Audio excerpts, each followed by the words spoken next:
Here we go. Yes, we are back. Oh my God, this is crazy. It's been forever. Yes. Yeah. What was supposed to be like a 2-month hiatus? It was supposed to be a 2-month, and it went to a 3-month, and then it went to a 4-month. I don't think we've recorded since May, other than me and Stu recording our Toxic Avenger reboot, which was a great. God, I haven't been on here since January, I think. That feels right. Has it been that long?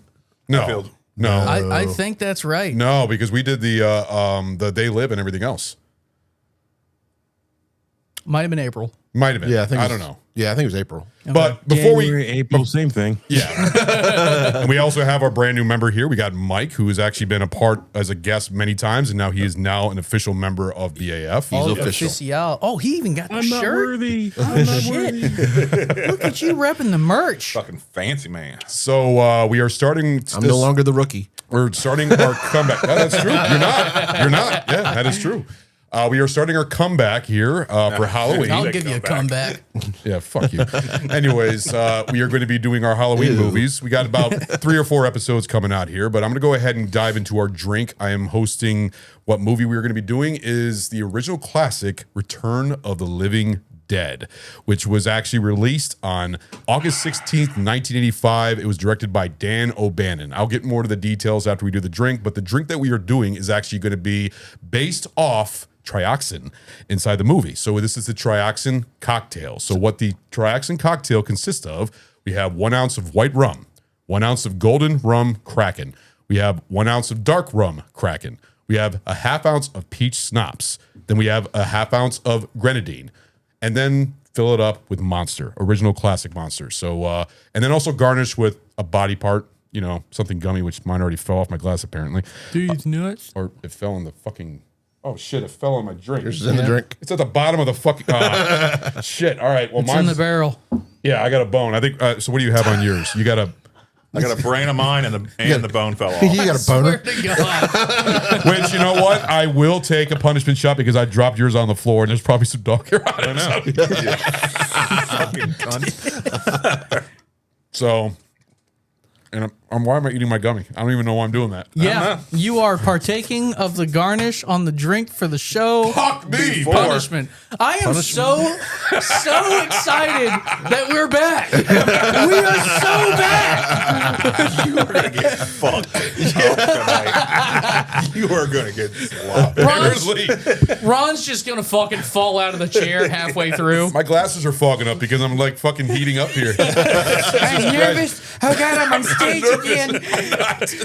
Anyways, let's go ahead and do this cocktail. So, guys, y'all ready? Yep. Skål. Cheers. Salute. Roast. All right, let's see how this tastes.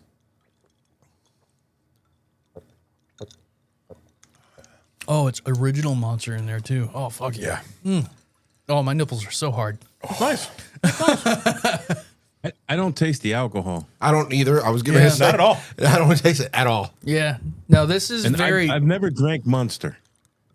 I've Really? never drank a Monster. You've never had a Monster before? No. I haven't either because I don't want my heart to explode. Fair. So yeah, no, I had a dangerous relationship with Monster back in high school. I was part of the scene and goth crew, so everybody was just living off of them, and I was warned I had to stop. Back in my day, we drank Jolt and Four Loco. Oh yeah. Oh God. Original Four Loco. OG. The original Yeah. Four Loco. Hey, I come remember on. original. How about Surge, people? Come on, Surge was Oh, good Surge. shit. Surge was good. Yeah. All right. Well, who wants to go first? This is not bad. Stir it up a little bit though, because that alcohol is at the bottom, so maybe it settled down a little bit, and that might have taken it out a little bit. I stirred mine with my wrench. I love it. That works. That's manly. I still don't taste any I alcohol. don't taste Yeah. it. Are you actually gonna drink all of it? I can. No. Oh. No. Anna, you want to come get your? That's right. That's another shot for me because we're trying. Glad nobody something say that anything to she's that one. introducing. Come get the drink. Sloppy second. Because we're doing what? Yes. Yeah, the sloppy Very seconds. good. Very We're good. doing another drink. What did I say? You said you get another punishment shot Yeah. because we're doing something. No, not a punishment shot. I'm getting another shot added to the punishments that I'm already having because Anna brought a drink for us to try out that she's going to introduce. later. Or were you saying that's right? You need to get another punishment shot because you forgot to mention that Anna was here when you were mentioning everybody else. I think She's in the peanut gallery. I'm not going to You- mention. Oh yeah, this is we've the peanut always gallery. acknowledged. Have we always We've acknowledged the always peanut gallery? acknowledged our peanut gallery. Jesus Christ! All right. So, all right, so that's No, it's a principle. Don't worry. We man. care for you. Okay. so, 2 or 3. so good to be back. It's 2 so far. Then that's going to be number 3. So let's go with the reviews for the drinks. So Stu, how about you first? This is 2 thumbs up. Really? It's oh yeah, I enjoy Monster. I enjoy energy drinks. You guys see me with them on every single episode. Yeah. You do not taste the alcohol at all.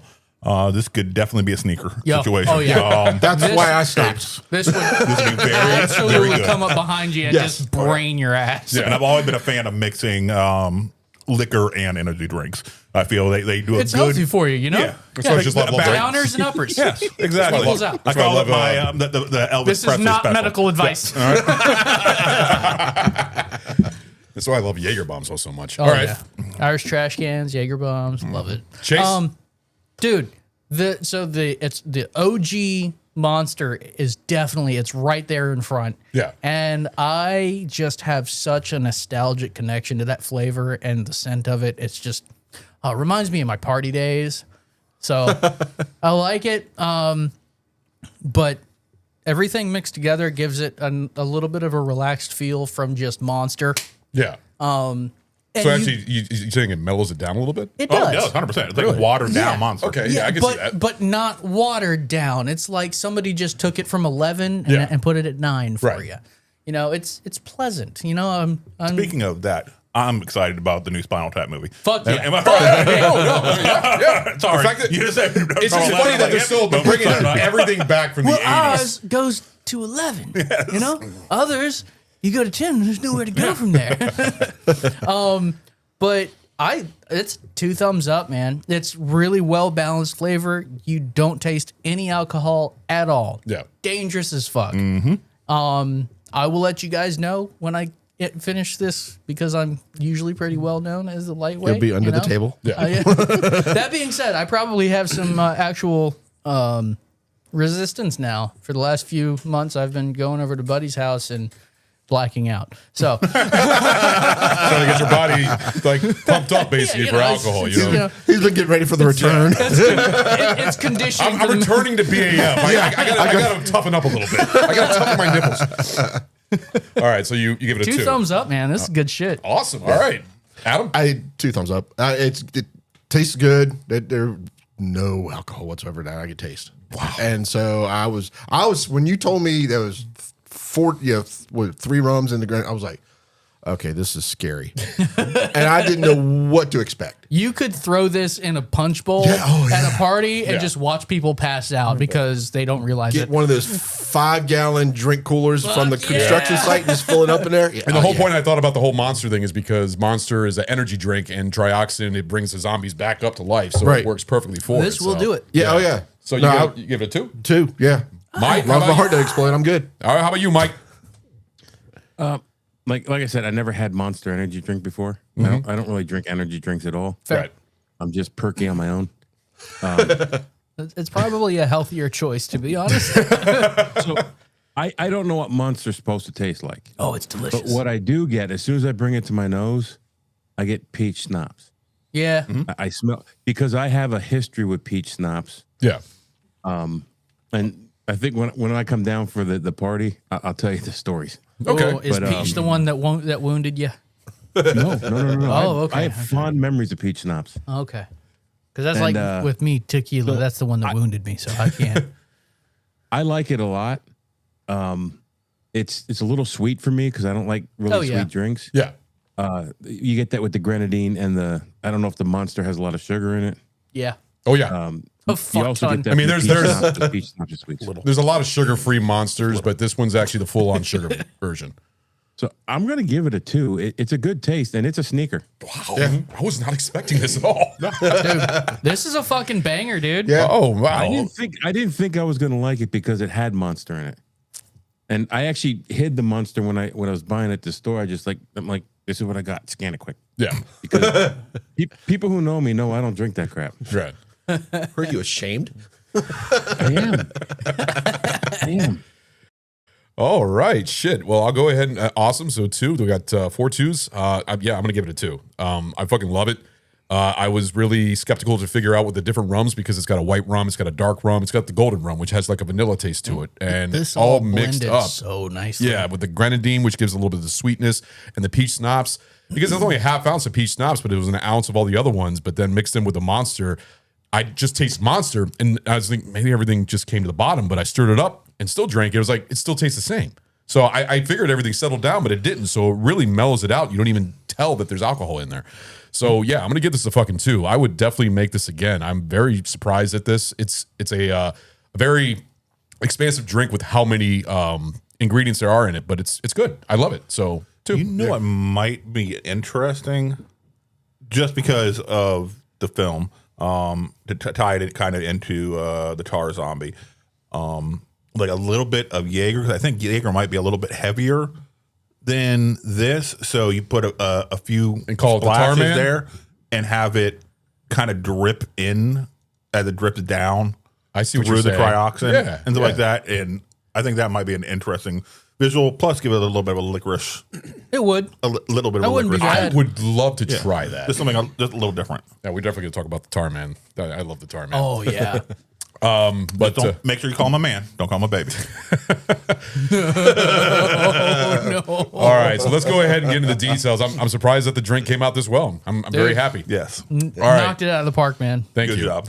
So directed by Dan O'Bannon. Now Dan O'Bannon is known as a screenwriter and the creator of Alien.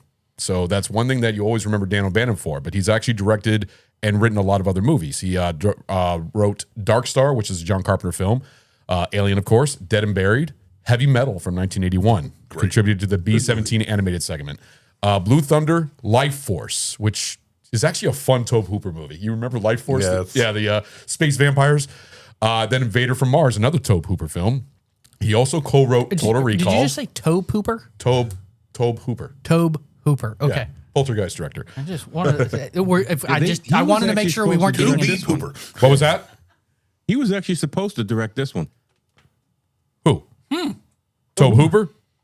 Yeah. Oh, yes. That was in the documentary. I didn't have that in my details, but I'm glad you brought that up. Is it Tobe or Toby? And he just spells it weird. Maybe it's Toby Hooper. Okay. I think it's Tobe. I do think it's Tobe. You think it's Tobe? I might be. definitely could be wrong. I think I've always heard it as Tobe. Well, you will finalize that in our Poltergeist episode because so that'll tell us what the name and how you say it and everything else. I don't think his name is Toby. I don't think so. I think it's Tobe. Tobe. Tobe. Budget of this movie was $4 million. The box office around was $14.2 million. The Rotten Tomato score for this critical was 91%, and the audience score was 79%. So this is a well-loved movie. The actors we got James Karen as Frank. We got Dan Caffey as Ernie Kaffenbrenner. I love Ernie, by the way. And there's a little story about him because I think a little thing with Nazis with him when you watch the movie and everything else. You can even see it in the background. We got Beverly Randolph as Tina. We got John Philbin as Chuck. We got Jules Shepard as Casey. We got Miguel Nuez as Spider. We got Brian Peck as Scuzz. We got Leanna Quigley, which is a favorite of mine. We actually watched the movie Silent Night, Deadly Night when she gets the fucking antlers stuck through the fucking breasts. Yep. But she's actually a horror queen. She's in a lot of do you movies. know why she ended up with this role? No. Okay. So the director, not Tobe Hooper, Dan O'Bannon. No. That is the director. Yeah. Dan O'Bannon is the Then director. I'm not thinking the director. I don't know. Probably the Whoever it producer. was going to a strip club over and over and over. No. You're thinking of somebody else. You're thinking of somebody else. I know who you're talking about. Dan O'Bannon. It's the other chick, and she's actually naked in a lot of other movies. And she even said in the documentary, "I'm not Right. naked in this movie." That's not Yeah. Leanna Quigley. I know that, but Leanna got the part because she was working at the strip club. Not Leanna, but the girl I'm talking about was working at the strip club, Yeah. and I guess he was supplying a bunch of drugs. She was down for it, but when it came to her actually being picked originally, was never originally. He picked one other stripper. She got pregnant, didn't want the part. Yes. So then he fell in love with another stripper, offered the part to her. She's like, I don't want to be naked on screen. Like, okay, fine. Told her to fuck off. Then went to this other chick, was like, hey, would you like to have this part? She's like, I don't know. I feel like maybe I'm too sexy for the role. And there'd be too much of a sexual influence because we're already struggling to get rated. Yeah. So why don't you pick Leanna? Because I guess she was somehow not having a banging body enough for it to be sexy. What? Yeah. Yeah. Weird fucking story. Leanna Quigley is fucking sexy as fuck. Like Oh yeah. Butterface. Okay. Average face. But Leanna Quigley? average face. No. Banging ass body. She's got a banging ass. Get the fuck right out of here. Other than her wig in this movie, that's the only thing I can complain about. Maybe that's what it screwed. It was the wig that might have been that what she was screwed wearing. me up. That was Yeah, a the wig. wig was That was not. a Okay. wig. Her hair looks like a fucking box cut or something like that. I couldn't figure that out, but that was maybe like punkish look. We'll talk about it when we get to it. But it is Toby. It is Toby? It is He Toby. hooked up. Yep. So it's not Hooper. Tobe. It is Toby. Nope, it's Toby. Toby. I Hooper. thought it was Always Toby. heard this Oh, Tobe. we got to confirm that. Always heard this Tobe. Okay. But also, I don't 100% trust AI. What is it directed? I mean, what is it The spelled? AI summary. Huh? Is it TOBE? Yeah. Tobe. Yeah. Yeah. But it says it's pronounced That like sounds Toby. like Tobe. Okay. Okay. Well, I guess it's just the E. And it's a shortened form of Tobias. The more you know. Interesting. All right. Well, at least we got that confirmed. We got Mark Venturi as Suicide. We got Jonathan Terry as Colonel Glover, and we got Kathleen Cordell as Miss Glover. So, basically, the movies that came out around the same time. So we got Fright Night. We got Great movie. let's see, Cold War, Spies Like Us. Great movie. Yep. Let me see, My Science Project. Return of the Living Dead, of course. Teen Wolf. Great movie. Pee Wee's Big Adventure. Great movie. And American Flyers. So those are the movies that came out around the same time. I can't remember seeing American Pie. What also came out that year? No, I'm not going by year. I just go by the month. I know, but 1985? There was a lot of Yes. movies that came out that year. Didn't Back to the Future come out? what other zombie film came out that year and didn't do well because this one did do well? Tell us. I'm curious. What was it? The next Dead movie. Day of the Dead? Day of the Dead came out that year. 1985? Really? I thought it was 1986. Hang on, I'm looking here because I have it down. They said that because this movie came out and it was such a different spin Yeah. on the zombie films that people Day of were the Dead was zombied 85. out by the time the other one came out. Was it 1985? Yeah. July 19th, 1985. And that was a flop compared to. Well, I haven't done the details of that movie. That's my favorite of the Romero zombie movies. Like, I love that movie. I actually got to see it with Goot in the theater back in the spring. When It doesn't make Day a of lot the of Dead. sense that this, because this released a month after Day of the Dead. Let me see here. It probably killed their box office. It probably shut their box office down. Well, Return of the Living Dead seems more of like a more popular type of movie when it comes to zombies. It did pretty well. I mean, for a horror movie making 14 million for the 4 million Day of the budget. Dead was still a lot more of a political statement type film. Yes. This one was more just a wild one fun was time too. film. Yeah. This one's more just a wild fucking fun time film. Yeah. But there was a political statement made in this movie. Yes. What was the political statement in this movie?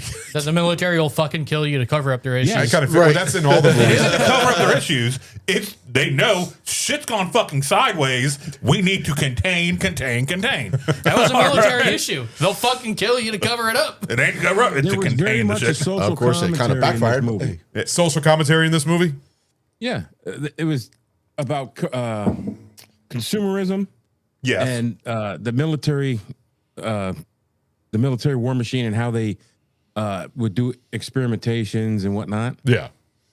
And the way that they would just say, fuck it. Let's just take care of the problem like this. Right. Well, that's true. Like, That's one and less town we got to worry people about. thought of the government back then. They made the zombies in this one so much more deadly than Romero's. Oh, they were incredible. All right, so much more. They were Which to the awesome. point, Well- I will say, the military in this film would understand, all right, we can't just handle shit, that easily. They are nigh unkillable. And if we have an outbreak situation, we need to go fucking salt the earth type situation. And which makes sense in order to try to control things. Of course, they weren't counting on the rains.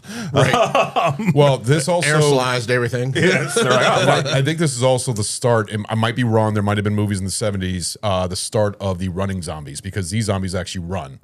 Compared, it's not the slow I cannot remember an older Shivers. I think the David Cronenberg film from the 70s. I believe that is Zombies. I believe it was. Was it Shivers or was it? There was another one. It was another one of his that he did. And I think it was maybe Shivers.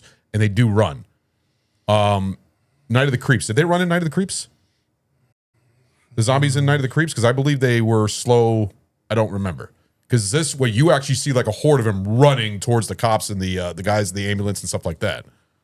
Well, this was one of the first mainstream movies where they were fast and they had some kind of intelligence. Not one of the first. Yes. The first. They do have an intelligence, Yeah, which is actually this is the first time they were depicted as wanting brains and having capabilities more than just animal instincts, being able to run and This talk is where and the think. brain trope came from. That exactly in this movie. Yes, but it's also another thing that they did is that they set traps. Like the zombies actually set traps, and they even did this. Why do you eat people?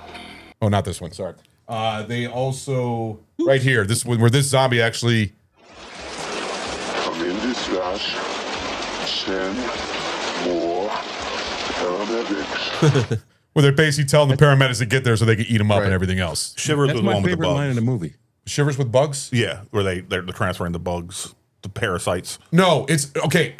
It's called Rate. What was the other Cronenberg movies from the 70s? Do you have the filmography? It's not. It's called. It's not Shivers. It was. I think it's Rabies or Rage or something like that. Begins with an R. Rage is the disease from 28. No, I'm talking about it. It's a David Cronenberg film. It was from the Rabid. Rabbit. That's it. What you're talking about. Isn't Yeah, that yeah. zombies? It's It's been a while since I've seen it. It's one of Cronenberg's first movies. Yeah, 77. Yeah. So I don't know. We'll have to look that up and take it up. But we're going to go ahead and take our break because this is our first segment. That was amazing drink that we had and everything else. So we're Oh, going to go it's ahead. fucking delicious, man. Yeah, take this break and we'll get back to it and we'll start talking about this movie. So we'll be right back, guys. Hey there, it's the Barrel Age Chicks. I'm Sammy. I'm Snow. I'm Crystal, often called Mouse, and I'm here too. And then we also have Yen and Harley, who sadly are not with us, but that's okay. We're here to talk to you about our podcast. Woo! Tune in because it's a lot of fun. And you get to hear the chick side of things. You're gonna BS about movies and drinking and life and momming, and we're Lots of good. laughing. Lots of laughing. I laugh, but it's great. Yes. We have finished our first season.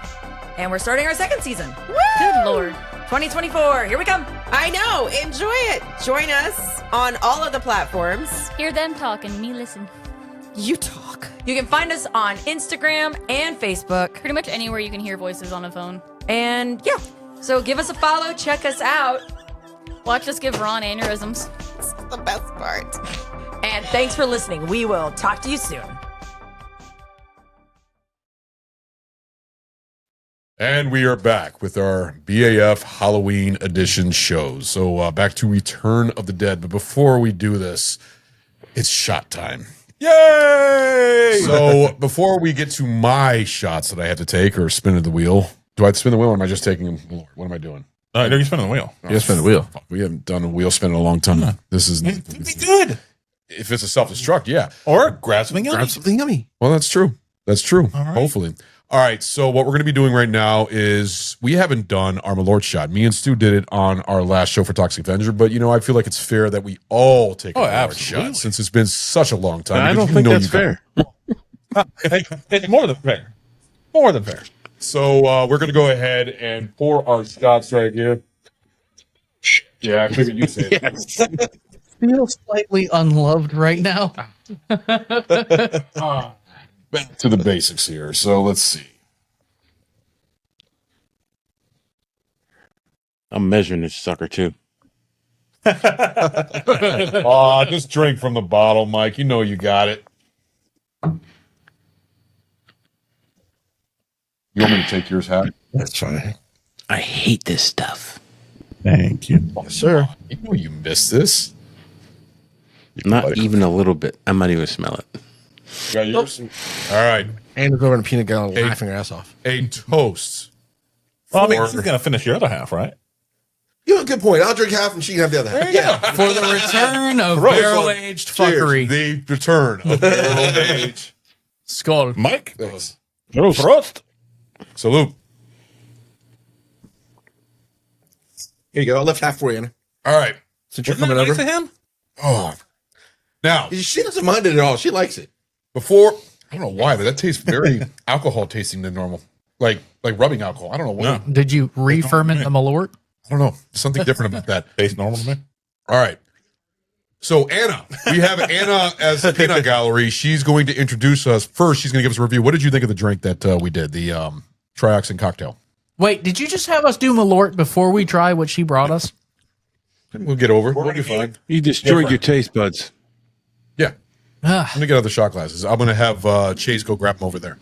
Well, while you're doing that, I give it a 2. Chase over there, right behind the skull thing. That's my shot glasses. Just grab 4 shot glasses. I give it a 2. It was good. It was a little sweet, but I like sweet stuff. So you enjoyed it? That's why she likes me. And I've never had a Monster Do you either. think it's a dangerous drink, though? Oh, yeah. Yeah. You wouldn't even know it was alcohol. No, yeah. My friends used to get me like this all the time. Right behind, literally right behind you on the wall. You got a shelf on the corner of the wall. Corner of the wall. You got a little shelf with There you go. Does he know what a shot glass looks like? right at the back of your shirt, which I love. 4 of them, yeah. Yes. Unless Anna wants one. Or you know what? He's going to take a sip. You just get 4. I'm Yeah. sure he'll just taste it. Yeah. So Anna, why don't you go ahead and introduce the drink that we're going to be trying out? So, yeah, we went to Kentucky in the spring because my daughter's friend was in the rifle NCAA. You might have to get a little bit closer to Stu. You might have to get a little lovingly close. Oh, God, it's so uncomfortable. No. So in the spring, I went with my daughter to the rifle NCAAs in Kentucky, and we went to do bourbon tasting at Bespoken. Okay. And this was my favorite one, so I bought some and I brought it to try here. Hey, can't take a gift down. Wink, wink. So let's party foul. What the fuck did you just do? It came out of the glass. Oh, well, just take the shot. I mean, take the shot glass off. Happened before. Yeah. He de-skulled his glass. I didn't do that. All right. And I guess Adam will have a sip and then give the rest to yeah, she'll- Yeah. This one and this one right here. So Thank you. yeah, I don't want that happening. That smells good. And unfortunately, Thank you. we didn't know about it, or else we would have let you know about it, sir.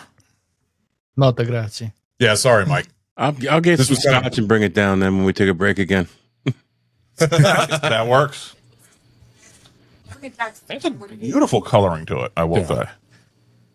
That is a very, very nice light caramel coloring to it. Mind, I drank a lot of bourbon before I tried this one. But That's pretty good to me. That was great. Cheers. I'll toast with an Oktoberfest. Prost. I did some mouth cleanser. It almost smells like it has like hints of almost a rye. Wow, that's got a sweetness to it. At least in the scent. Yeah. No. Does that have a sweetness to it? Is that just me? No, it definitely has a sweetness to it. Like that is A very almost non-existent burn. yeah. That is Very super mellow. yeah, smooth and mellow. Smooth and mellow. Really mellow burn, but rich in flavor. Yeah. A very subtle sweetness. No, I appreciate that. This is I lovely. appreciate that. I wasn't expecting the sweetness though. Okay. I wasn't expecting the sweetness though. I mean, and the mellowness and everything else. I was expecting something a little bit more, hardcore. And does have a rye. Scent. Just Yeah. a very mid of the rye. Yeah. What's in the grain bill? What was that? What's in the grain bill? Is there any rye in the grain bill? I don't know. Is there? He was asking if there's any rye in the actual description. That's what I'm looking at. I mean, it would say it in the front, I believe, if it did have rye in it. That's quite nice. I don't know if it has the mash bill on We it. begin with high rye barrel aged bourbon whiskey, and then specially finish it using twice toasted Yeah, so it is rye. Okay. oak staves for richness. And You're right on the little smooth taste on it. I'm going to go ahead and go first. I'll give this a 2. It's not bad. I actually really enjoy this. It's mellow. It's the sweetness I was not expecting at all. I was not expecting that. It mellows it out a little bit. Smooth, slight, very, very small burn, but nothing. Yeah. Nothing like, nothing to really, grasp at you. It's good. I'm very shocked. Where'd you get this at again? You went to the distillery? Mhm. And this was where? In Kentucky? yeah, Lexington, Kentucky. That's pretty interesting. What's the price point for the bottle? Okay, That's pretty solid. Yeah, that's pretty good. Yeah, a portion of all Club Blue whiskey sales benefit University of Kentucky student athletes. Yeah, it said UK, and I'm like, wait a minute. University of Kentucky. It's like, why is a bourbon distillery sending money to the UK? What the fuck is this shit? That would send a Brit into a coma. Yeah. It took me a minute to figure out. I'm looking at UK, University of Kentucky. Yes. That makes sense. I'm glad I'm not the only one. All right, so what's your Total sense. It's a Kentucky Blue and everything. Right. It's like, makes absolute all the sense in the world. My brain just didn't translate. I'm like, no, UK. Yeah. what's your review? It's going to be a 2-star or 2 thumbs up for me. It tastes young, but very well balanced for its youth. Yeah. Super mild. The burn is very much on the front end, and only just a smidge. It's like just a hint of a burn, barely anything there. Yeah. The subtle sweetness is nice. It doesn't overpower any of the other dormant, laying back, notes that are there, and it makes you want to kind of drink more of it, not necessarily to hunt, to get fucked up, but more to try to pick out the different flavor notes It's like that are there. investigative. Yes. Yeah. It's like, let me drink some more of this. All right, see what else I can partake. Would you prefer this neat or would you prefer this 100%. Okay. I bet you smoking this would really bring something out. Especially with cherry. It would, but I would want to do Cherry.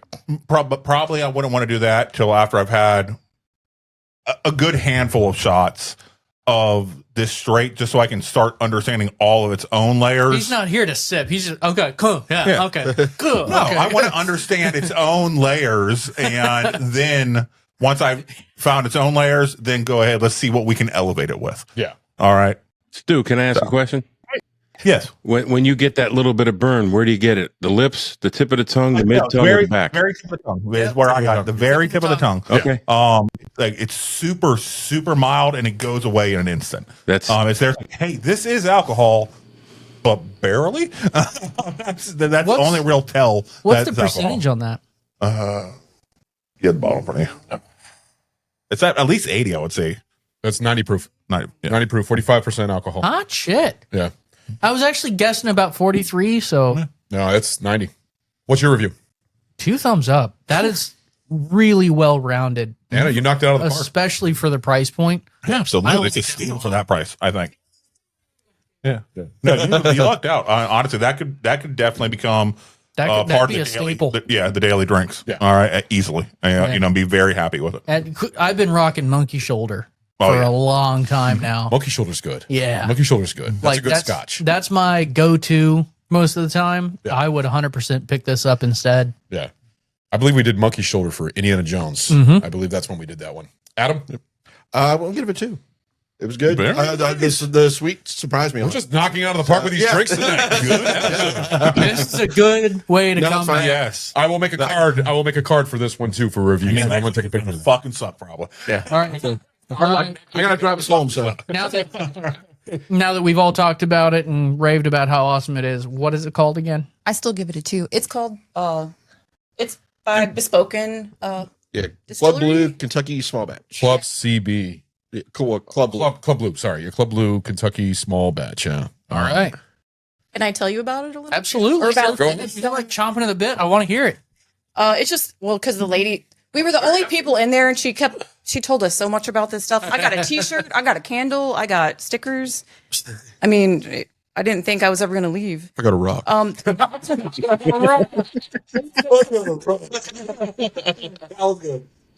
was good. That was You did me. because you weren't going. So he's the one that did it. I don't know why you did that. Fuck you. I forgot to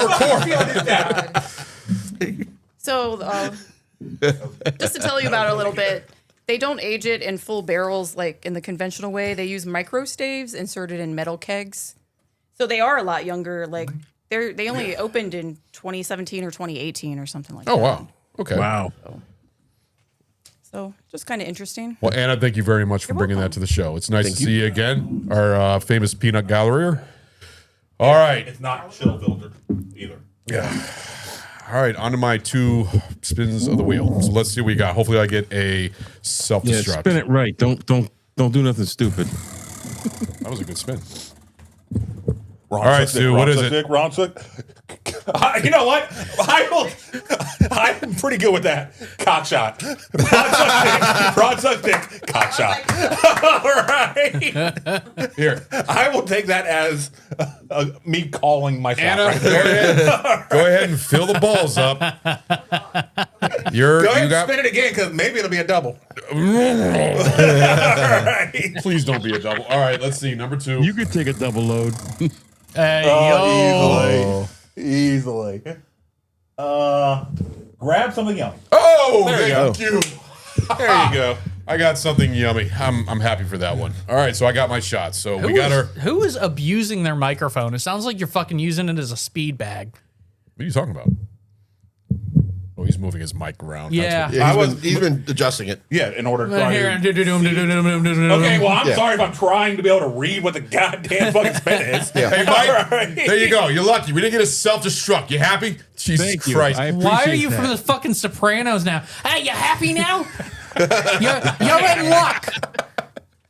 Go fuck yourself. All right.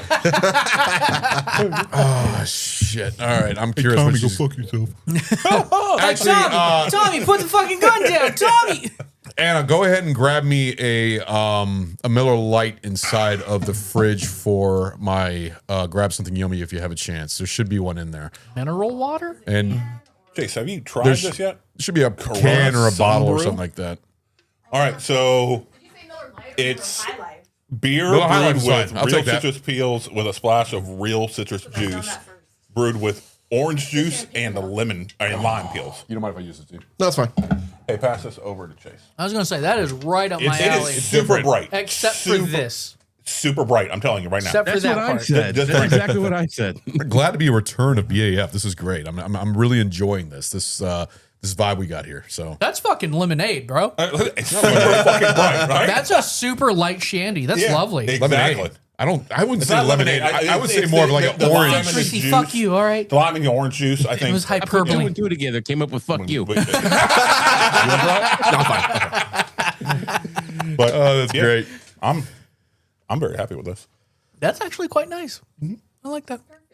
Oh shit! Did you do a mixture or what did you do here? Oh, Good. Good. All right. Hey, go ahead and grab yourself something yummy so you can go back to back. I already got to grab something Yeah, he's yummy, got- right? he's Is got there to any go to watermelon in there? No. Aw. I can't even smell it. Yeah, sniff the dick. Go ahead. Yeah. Sniff the tip. You were rubbing Sniff the tip. cheese. You were rubbing that mushroom tip all over your fucking lips. All right. I'm not trying to. Anybody Just on wait the for it to Twitch? spurt. Anybody on the Twitch? We need somebody to like zoom in. Shit.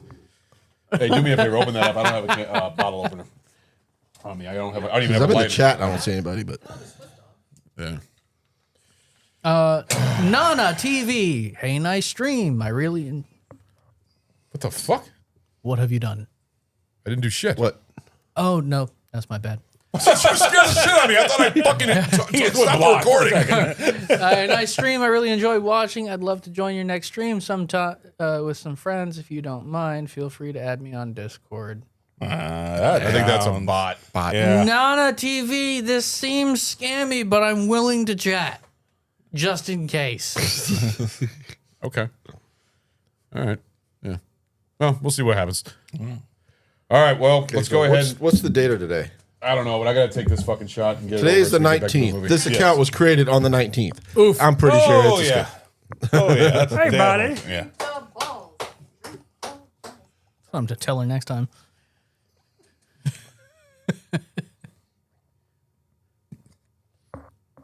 What is that? I straight up thought he just had a. What you think about it? It's sweet. Like, it's not agreeing with me. Was it the brown Shake it all sugar? out. Shake it all out. That was Black raspberry, peppermint, and some bourbon. Some bourbon. Was it good? You seemed really. I wouldn't confused say by it was good. I would say it was interesting. It's Perplexing. sweet. It was an experience. I straight up because he had this. It's not this look, horrible. It's not terrible. Like I mean, up here, it's- he had this look of and down here he had this look of I'm gonna blow chunks. And I was like, am I really gonna watch this happen? Just Well, no. What's really scary is as he's making that Rolling it face, out. I'm looking at the new configuration like, I can't get out of here. You're absolutely trapped. I'm trapped. I'm the safest. No, because I might be coming over, going right on top of you. I will say this: the Miller High Life is a great afterthought because I feel so much better the after drinking this. champagne of beers. I fucking love it. What comes back into that? Champagne. What comes back into that? Champagne. What show did we do that on? I don't remember. Come on, you're the historian. You're the I'm not the fucking historian. historian. Fuck you. I don't remember shit. What champagne? Yeah, what did we do in the Miller High Life? Maximum overdrive. Oh, that was yours. Yeah. Yeah, that's was what we Maximum did. Overdrive. Yeah, that's right. You bought the 6-pack. I totally knew that. You haven't been listening to our show, historian. I barely fucking remember yesterday, and you want to accuse me of being a historian. You're Yeah, fucking that's me, idiot. bud. That's me all day. All right, let's go ahead and get back into Return of the Living Dead. We got our shots knocked It's been out. a minute since Yeah. we talked about that. I totally forgot we're doing that. Zombie titties. We're Okay. talking about it already. Well, let's go ahead and talk about Freddy and Frank because they're the beginning of the movie. To me, this is the dynamic duo right here. This is good, seriously, like I good feel like I just chemistry can't between these see two. him as anything but a skeevy cop. He's been in a lot of those roles. Yeah. Yeah. Yeah. Oh, you're talking about Frank? Freddy. Oh, Freddy? Yeah. He's just a skeevy cop. Which one's Freddy? I'm getting mixed up now. McKean? Freddy's the younger one, or Yeah. Freddy? Yeah. Freddy's young. I've always known him as Tommy Jarvis from Jason Lives. Okay, yeah. He's the older there. Tommy Jarvis. But no, he's hold on. I gotta pull this up. Well, before we do this, I'm going to go ahead and play a clip. This is actually the longest clip I have for the show. The other ones are a lot shorter, but this is one I have of them. Basically, just their chemistry between each other. I love these two. They're hilarious. They make me laugh and make me smile when I watch this. So we're going to go ahead and listen to this. Yeah, you play that clip.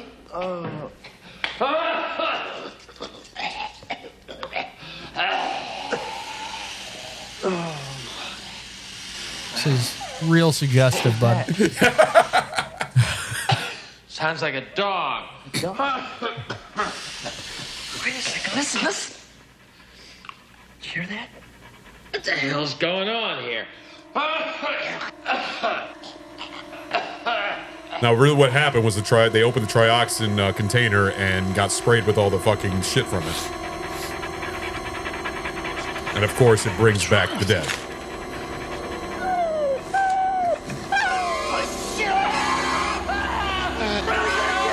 Oh, we're gonna kill him! We're gonna kill him!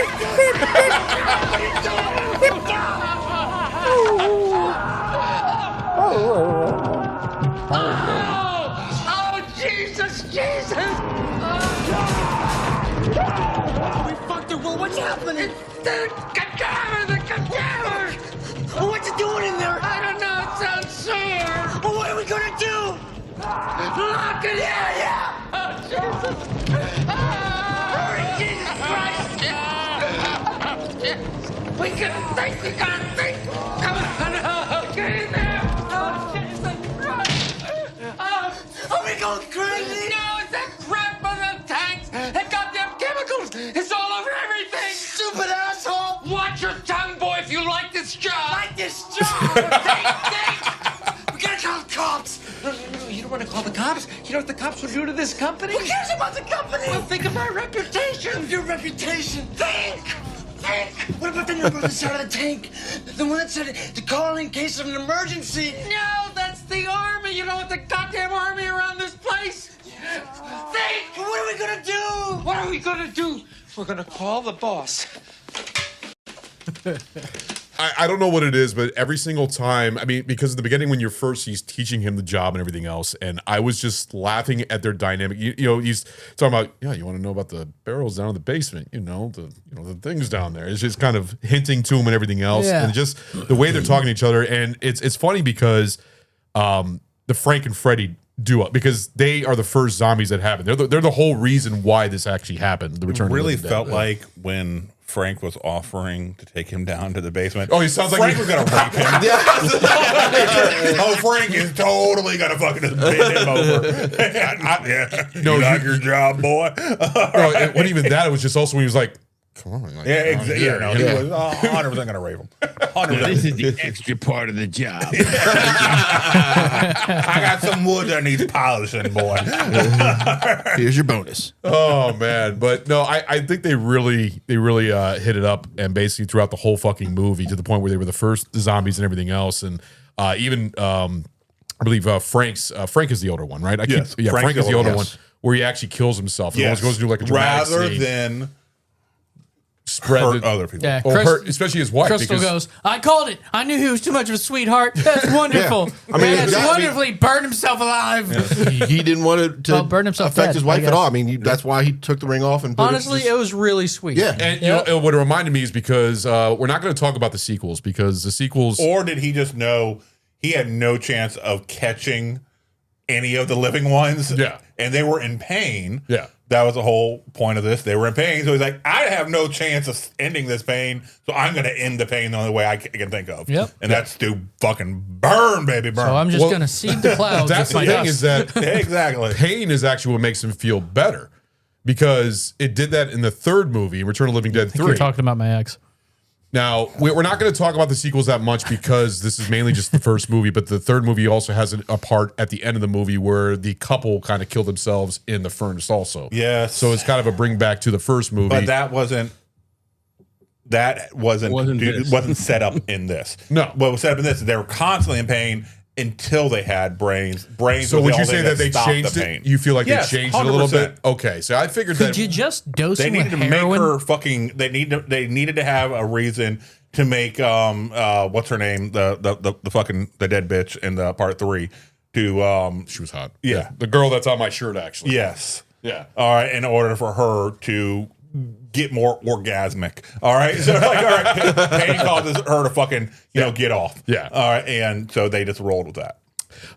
So that's just Frank and Freddy. That's the beginning of the movie, and then we get to the punks, where we also have all of them, the kind of like the 1980s punkish teenagers and stuff like that. And it's not something you would expect in these type of movies, because usually in the horror movies it's like American Eagle, preppy and everything else, but it's actually punks. Those are my people, man. Those are my people. And honestly, I totally forgot that Miguel Nunez was a part of it, and it's always just fun seeing him. So, Stu, I said that the guy that plays Freddy, I can't see him as anything but a skeevy cop. Now, looking back on it, I've now noticed that I'm thinking of a different actor, but they look fucking identical at that age. So you're thinking of somebody else. Who am I thinking? I don't know. Who? I don't know. That's why I'm asking. Oh, I thought you were going to surprise us. Yeah. Okay. You're seeing it. No, see, I'm looking at another picture of Matthews. from a different film, Cryptic Rock, and I could totally see where, yeah, he looks like another fucking actor. The guy who played. He looks like Yeah. He definitely looks like another fucking actor. That's Freddy right there. Yes, but he looks like in this picture a very similar actor from the 80s. He does. He was always a fucking a cop who's ripping people off. Look alike. Yeah. You know what he looks like? What's that fucking dude from Pitch Black? Vin Diesel? Vin Diesel? No, not Vin Diesel. You thinking about the priest? No, not from. I know Vin who you're talking about. No, the one that's hunting. Yeah, the bounty hunter. Yes. Yeah, that's who it is. He looks just like him. That's who I was thinking of. Okay, I got it right. That's what Cole Hauser? No, he played Johns. Was it Johns, yep. Yeah, that was Cole Hauser. That was Cole Hauser. Yes, that was Cole Hauser. Yes. No, I thought it was Cole Hauser. I don't think he looks the same. He doesn't look like in that. I mean, That's Cole Hauser. Here, this. That's exactly what I look That's like. Cole Hauser. That's literally that's the photo I picked up. I know. That's exactly Well, okay, I'm just saying he doesn't look fucking anything like it now. No, But- now he's starring in what, like Yellowstone or whatever the fuck it is, you know, the shit Yeah. that he's in with There. that writer who now has fucking There. He all looks the money. exactly like Freddy. Okay. Yeah. That's what I would. Okay. I thought it was you had to him. go way back to a real young picture. Yeah. I thought it was him the entire time. Yeah. Oh no. The entire fucking movie, didn't realize it until like 10 minutes ago. yeah. See, I could see that because they do look like they could be brothers or Yeah, something like that. like yeah, spitting image. that's funny. That's funny that we brought up the same thing. We'll go ahead and go into the cemetery scene right here where Let's talk about the punk rockers for a second. That's what we're doing. About That's being what we started doing. And then Ron just wants to, take control like it's his show or something. this is the punk rocker scene This is right here. This is a trash scene. Do you ever fantasize? Yes, I It's did. a perfect About excuse for being her just to killed. do it. Oh yeah, That's all 100%. it was. Do you ever wonder about all the different ways of dying? That's just so cringily written, bro. violently. Yes. And wonder, what would be the most horrible way to die? I could totally And see. she's talking fucking Valley Girl as a punk. Yeah. No way that she would fly. But I could totally see If you're rolling with punks and you talk like that, they're the burning strip you alive. club drug dealer thinking that this scene is amazing. She's on MDMA right now. Well, the scene where she's That's your actually California punker, man. this is Oh, California God. punker. That's your surf punk.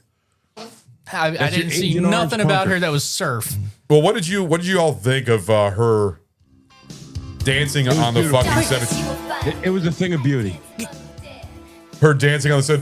Oh no, she's taking her clothes off again. I just love it. This is a thing that happens in the friend group. It's just like, oh, she's at it again. Yeah.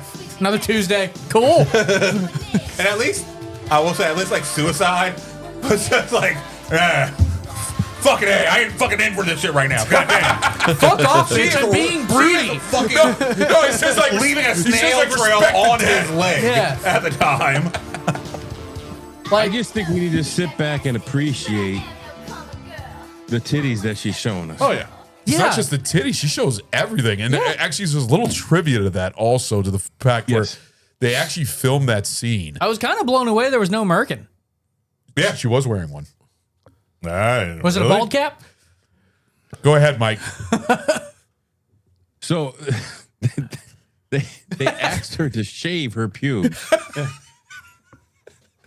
because they didn't want the hair all down there.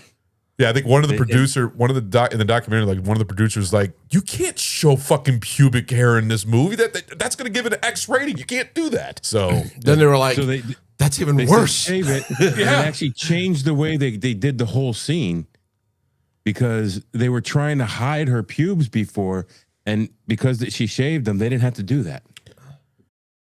but what I heard is that they actually made a mold and actually had something covering her. She was wearing something underneath. Oh, yeah, probably. She looked like a fucking Barbie doll. I mean, literally, that's what she looked like. Well, yeah, they were like, so you couldn't see the genitalia. Yeah, the meat sandwich, basically. Sorry, you just flashed me no back to roast this beef. fucking song. Your genitalia.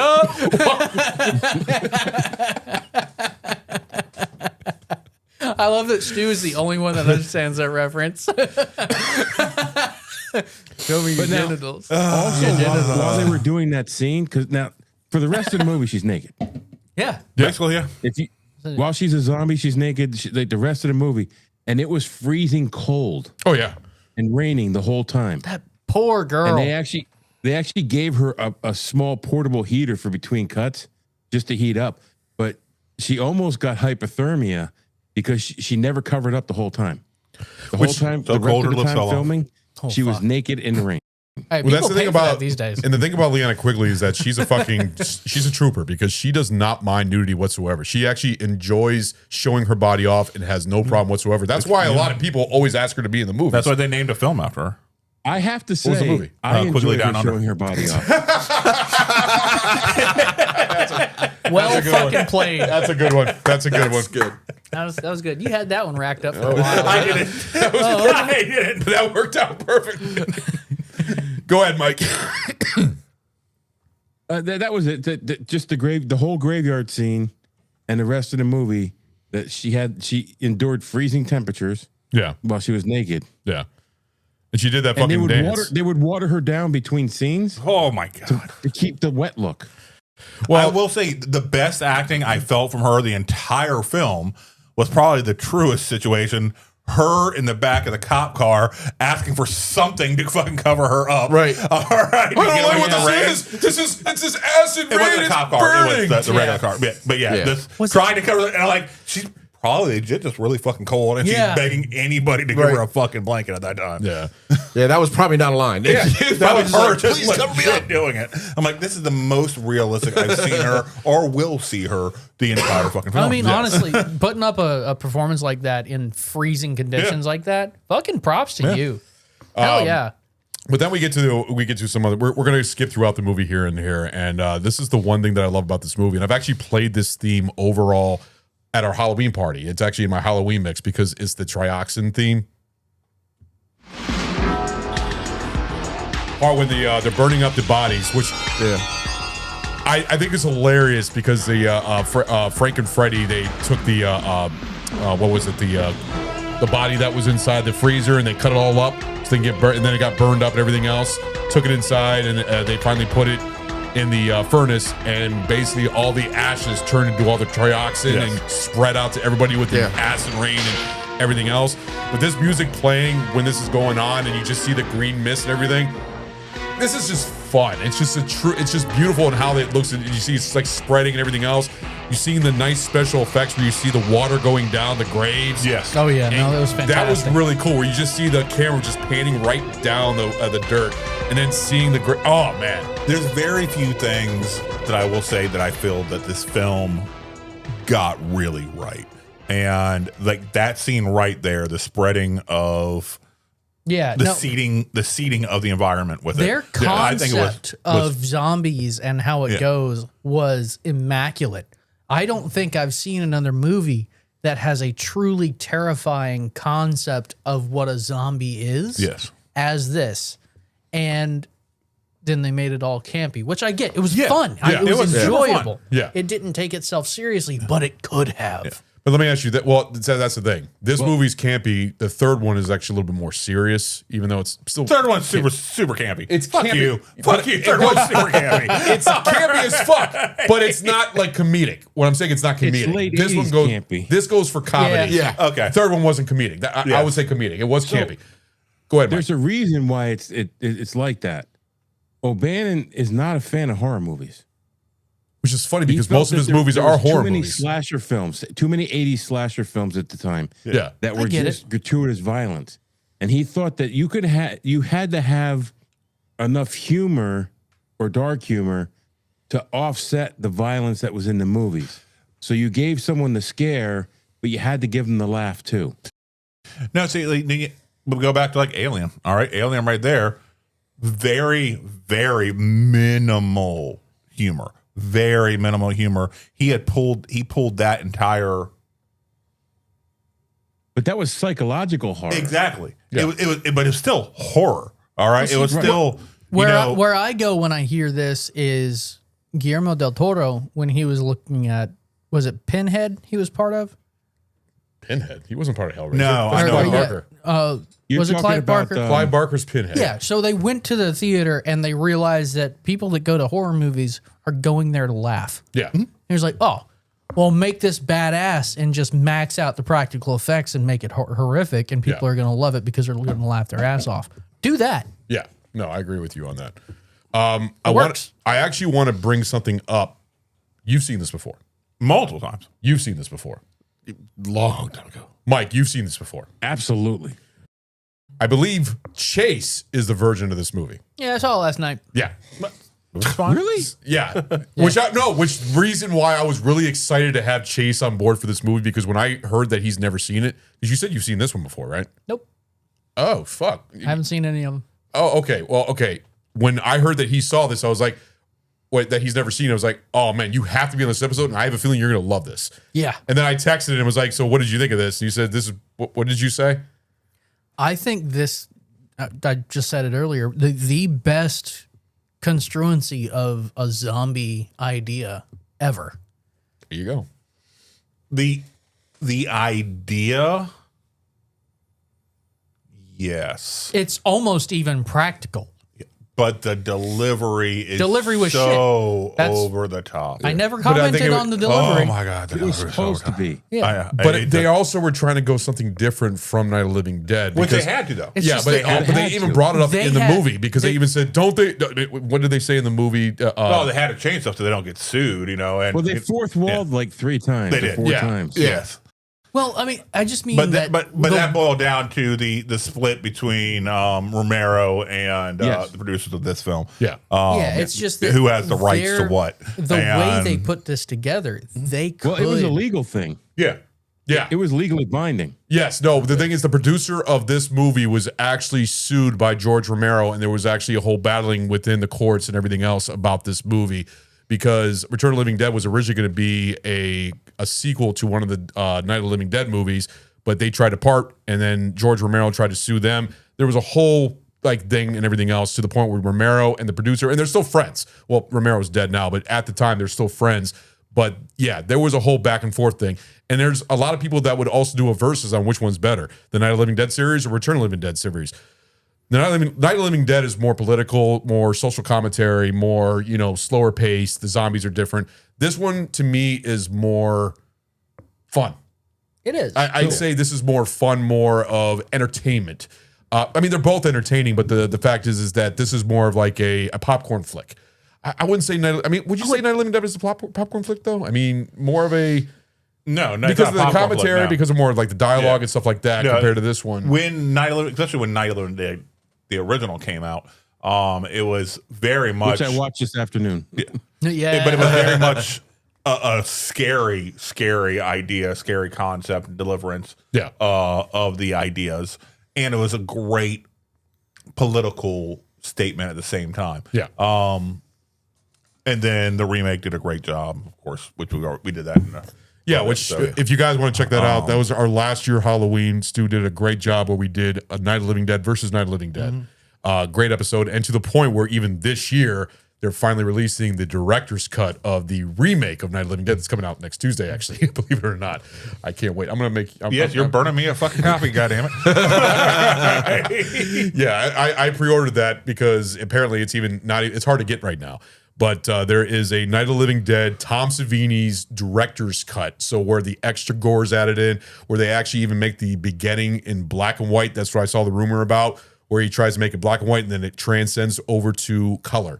So okay, that's cool. Yeah, I'm looking forward to it. It's coming out next Tuesday on Blu-ray, 4K actually, and that's gonna be a fun one. No, but I would love to see someone buy the rights to this zombie design and. Now, when you say design, like how so? Like the way that the zombies are, like the fast running? Okay. Mobility. Because they still have their brains, basically, because... Right. They're actively trying to solve problems to be able to alleviate their discomfort. Yes. Okay? This concept that you are more paramedics. Yeah. Like a zombie that is highly infectious and able to mastermind a trap. Yeah.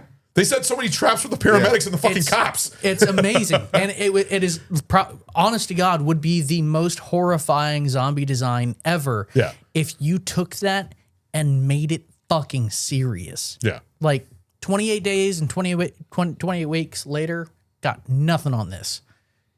If you do the same design and put it to a real fucking budget. Okay, so Well, that's a funny thing. Oh, go ahead. I think what you might be trying to kind of compare. So there was a show on, I think it was Sci-Fi Network, Z Nation. Yeah. Okay. And then they released the Black Summer show, which was, okay, so Black Summer is a much more darker, realistic take on what was like the Black Summer of Z Nation, storyline, which is the zombie apocalypse actually happening. Right. And a lot less comedic than Z Nation was, but it took those ideas of Z Nation and the mythology they built up. Because Z Nation was like the slapstick Walking Dead. Walking Dead. Yes. Yeah. Why have I never heard of that? There's a comedic Walking Dead type of ripoff called Z It's Nation. great. It's honestly, It's a lot of fun. I've seen more Z Nation. I've seen Z Nation more times than I've seen Walking Dead. Really? Just because it's a fun show. It's a Interesting. It's a fun, enjoyable show, and it takes that idea. Yeah. And then as the seasons progress, because it starts out with a little bit of comedy, and then it's like, fuck it. We are separating ourselves completely. They have giant balls of zombies that are rolling around the fucking prairie. But you mean balls like zombies all put together? Yeah, What, they trying to copy critters? Yes. Yes. They got them zombleweed, that's if you will. rolling through the plains. Yeah. That reminds me of critters. Yeah, a zombleweed, if you will. Yeah. All right, it's just that type of stuff. They're like, fuck it, we're going to separate ourselves more and more from Walking Dead by leaning into the more lighthearted stuff. Justin Long is a main character who's Is this an older series or is it still on? No, it's older series. Okay. Mid 2000s. Did they run for, what was it, 3 seasons? No, right? I think more than that. Oh, okay. Yeah. I don't know why I've never I don't heard think of it's it. that old. I'll post it on the screen what they're talking about because I've actually never even heard of it. So, But they, I don't know, because if Started in 2014, ran for 5 seasons. Yeah. Yeah, I And didn't then think it was they that had old. spin-off that's- Black Summer. I that's more I later want zombie 2000s, design of Return of the Living Dead with production value and seriousness of 28 weeks later. no, it didn't go that way at all. I mean, the only movies that came out with this was this. Put those together, masterpiece. No, I agree with you, but the fact is this is more for. I think this went more for comedy. The thing is, when it came to the sequels, there was 2 direct-to-videos like Return of the Living Dead, Necropolis, and there was another one. I don't remember, Rage to the Grave or something like that. Something like that. I'm just picturing this on a drive-in theater, and halfway through they have players come out dressed as zombies, smacking on the side of your car. Yeah. Like fucking awesome. That would be fun. Well, the one thing I love about this movie also is the poster. The poster where you just see the punk zombies. Like, Sorry, I said Justin Long. I everything. was incorrect. DJ Quails or Qualis, however you pronounce it. Yeah. Oh, from Roach? Yeah. Oh, shit. Yeah, no, he plays a soldier for the NSA stuck in Antarctica after the shit went fucking down. And he's basically the one who's trying to guide this small little group who has a person who's immune to the virus, to the In the Arctic Circle, Yeah. NSA. So Yes. so he's a communications guy. yes. Yeah. Damn. Yes. That poor bastard. Yes, and he's the only. The rest of the base died. He's the only one. Smack him with your radio. So he's able to hack into fucking anything, So as he's using the satellites that are still around to zoom in and try to figure out where these people are, he'll like call public, payphones as they're walking by, or get on the radios that happen to be nearby, televisions, whatever. He'll just whatever thing, anything that can get a signal, he can get a signal to. Yeah. If he knows where they are, and trying to guide them from the, I believe it's from the East Coast to the West Coast, if I remember correctly, to try to get this person who's immune to the zombie infection, so he can be figured out the immunity to stop it, even though it's years Interesting. after the apocalypse. Yeah, that's interesting. I want to have to check that out. Can, Never I, heard of can I that. rewind real quick to the separation between Russo and Ramiro? Yeah, go ahead. So when this whatever happened between them, it was not a nice thing. No. So they split. Yeah. And they decided legally, they went through a court battle, whatever, and they decided that when they parted ways, that Ramiro would get the dead part. His future films in this genre would be dead films. Yes. And that Russo would have the rights to Living Dead. Yes. So moving on, that was a split. But part of the agreement was that Russo's films could not look anything like the Dead films. Well, So- they're completely different when you think about it. Such a hard because language to follow, though. Well, they are now. Night of the Living Dead. Because he hadn't written anything yet. Yeah. So Russo then wrote the Return of the Living Dead book. He wrote the novel, and then he sold the film rights to Tom Fox. And then Tom Fox went to the director, which is Dan O'Bannon, and Dan O'Bannon says, I don't like this. I want to rewrite the script. I'll do the movie. I want to rewrite the script. Yeah. And he changed it up, and basically they said, you got to go by this legal agreement. It can't be like any of the Dead films. It can't be like the original. Yeah. You have to differentiate it somehow. Mm-hmm. And that's how the Brains thing came out. That's how the Fast Zombies came out. That's how the Talking came out. So all those things that changed. And he said, look, and that's what I said before. He's not a big fan of like pure slasher or horror. Right. So he wanted to make it something different. And he came up with a new subgenre. Yeah, in 100%. The zombie. It's called a zomcom. Yeah, I like it. Yeah. Did a great job at it. And the thing Would we consider Warm Bodies a zomcom? No, it's a zom rom-com. Zom rom-com. That's the one with That's Nicholas. what it is. Honestly, Is that the one with, honestly, a really under-celebrated movie. is that the one with Nicholas Holt? Yes. Yeah. Yeah. So Harley and I's. Didn't you all I do wanna an say- episode? yeah, You did yeah, that for BAC. Yeah.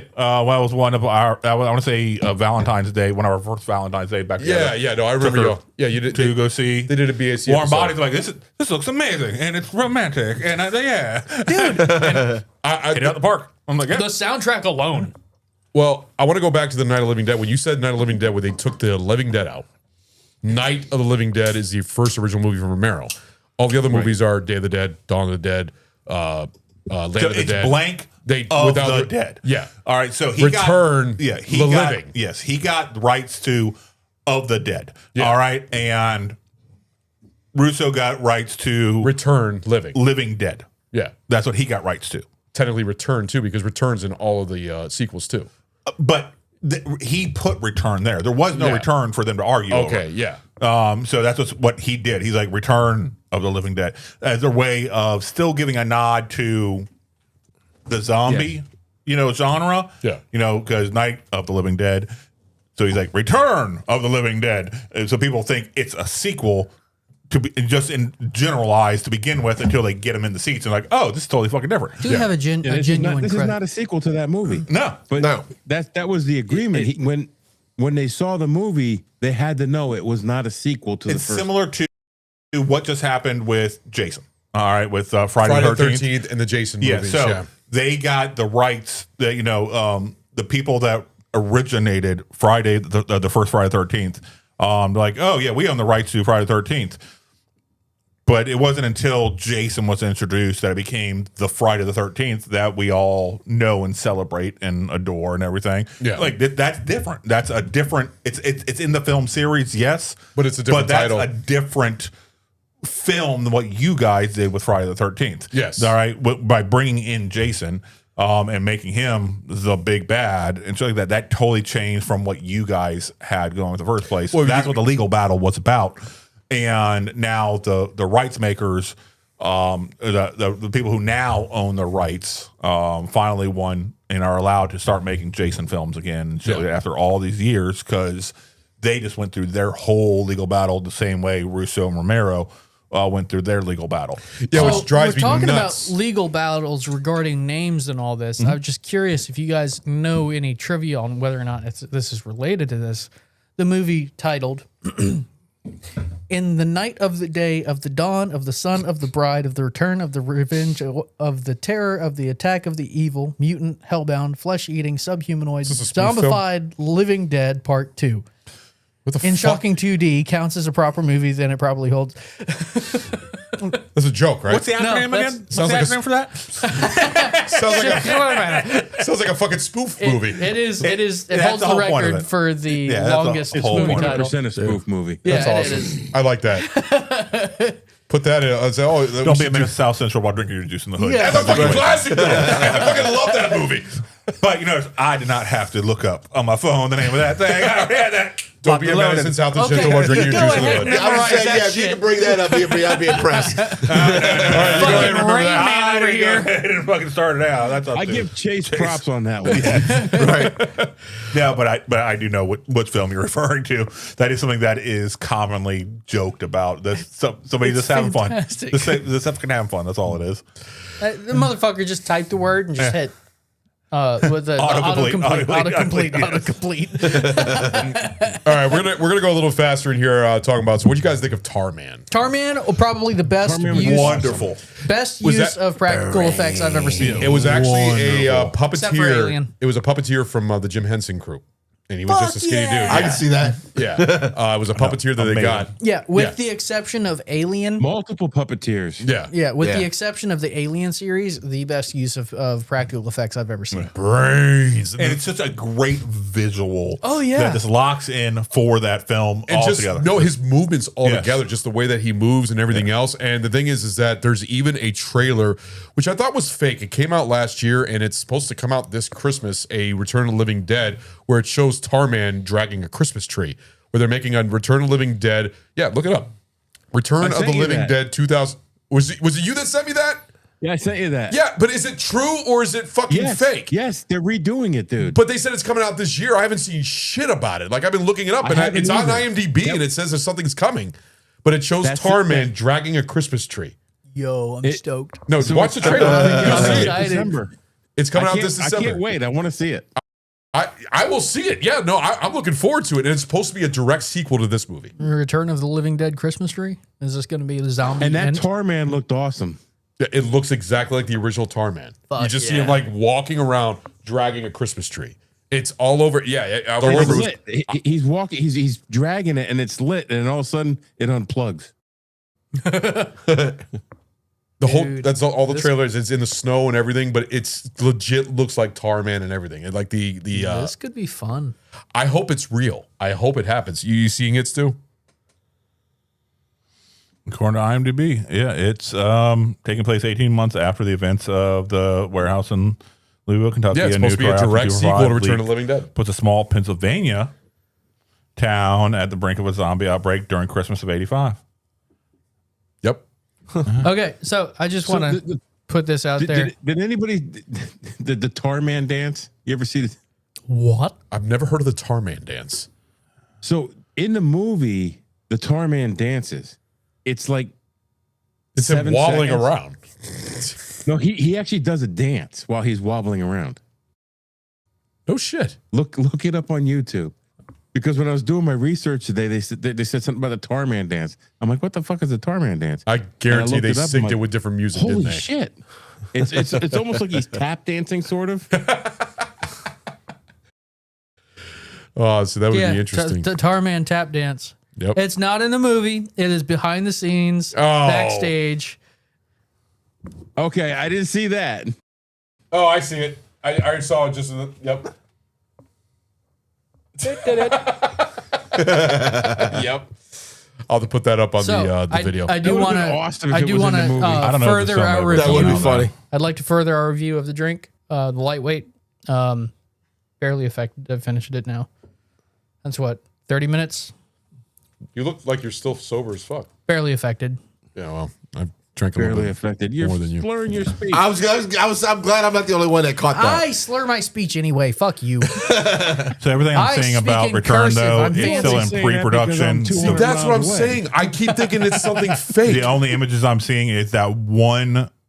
That No, one. the video scene. is actually really good, top, Yeah. high quality. It looks like So really. it feels like it might be quality. one of those tests videos where they're trying to show the concept to people, try to get people to be on board. So it might be delayed then. So sort of because it's supposed to come out this year. The Deadpool leak that was sitting on the shelves for years before it leaked out. It seems like it'll be something similar to that. They were hoping to get somebody to bite. But would you be happy if something like that came out? I would see it. Yeah. I would definitely see it. Yeah. Would you pay money at the theater? Yes, especially if it's a direct sequel to the original movie. It skips the other ones. I probably would. Yes, I probably would. As long as number 2 didn't happen in it, I'm good. If number 2 didn't happen. Number 2.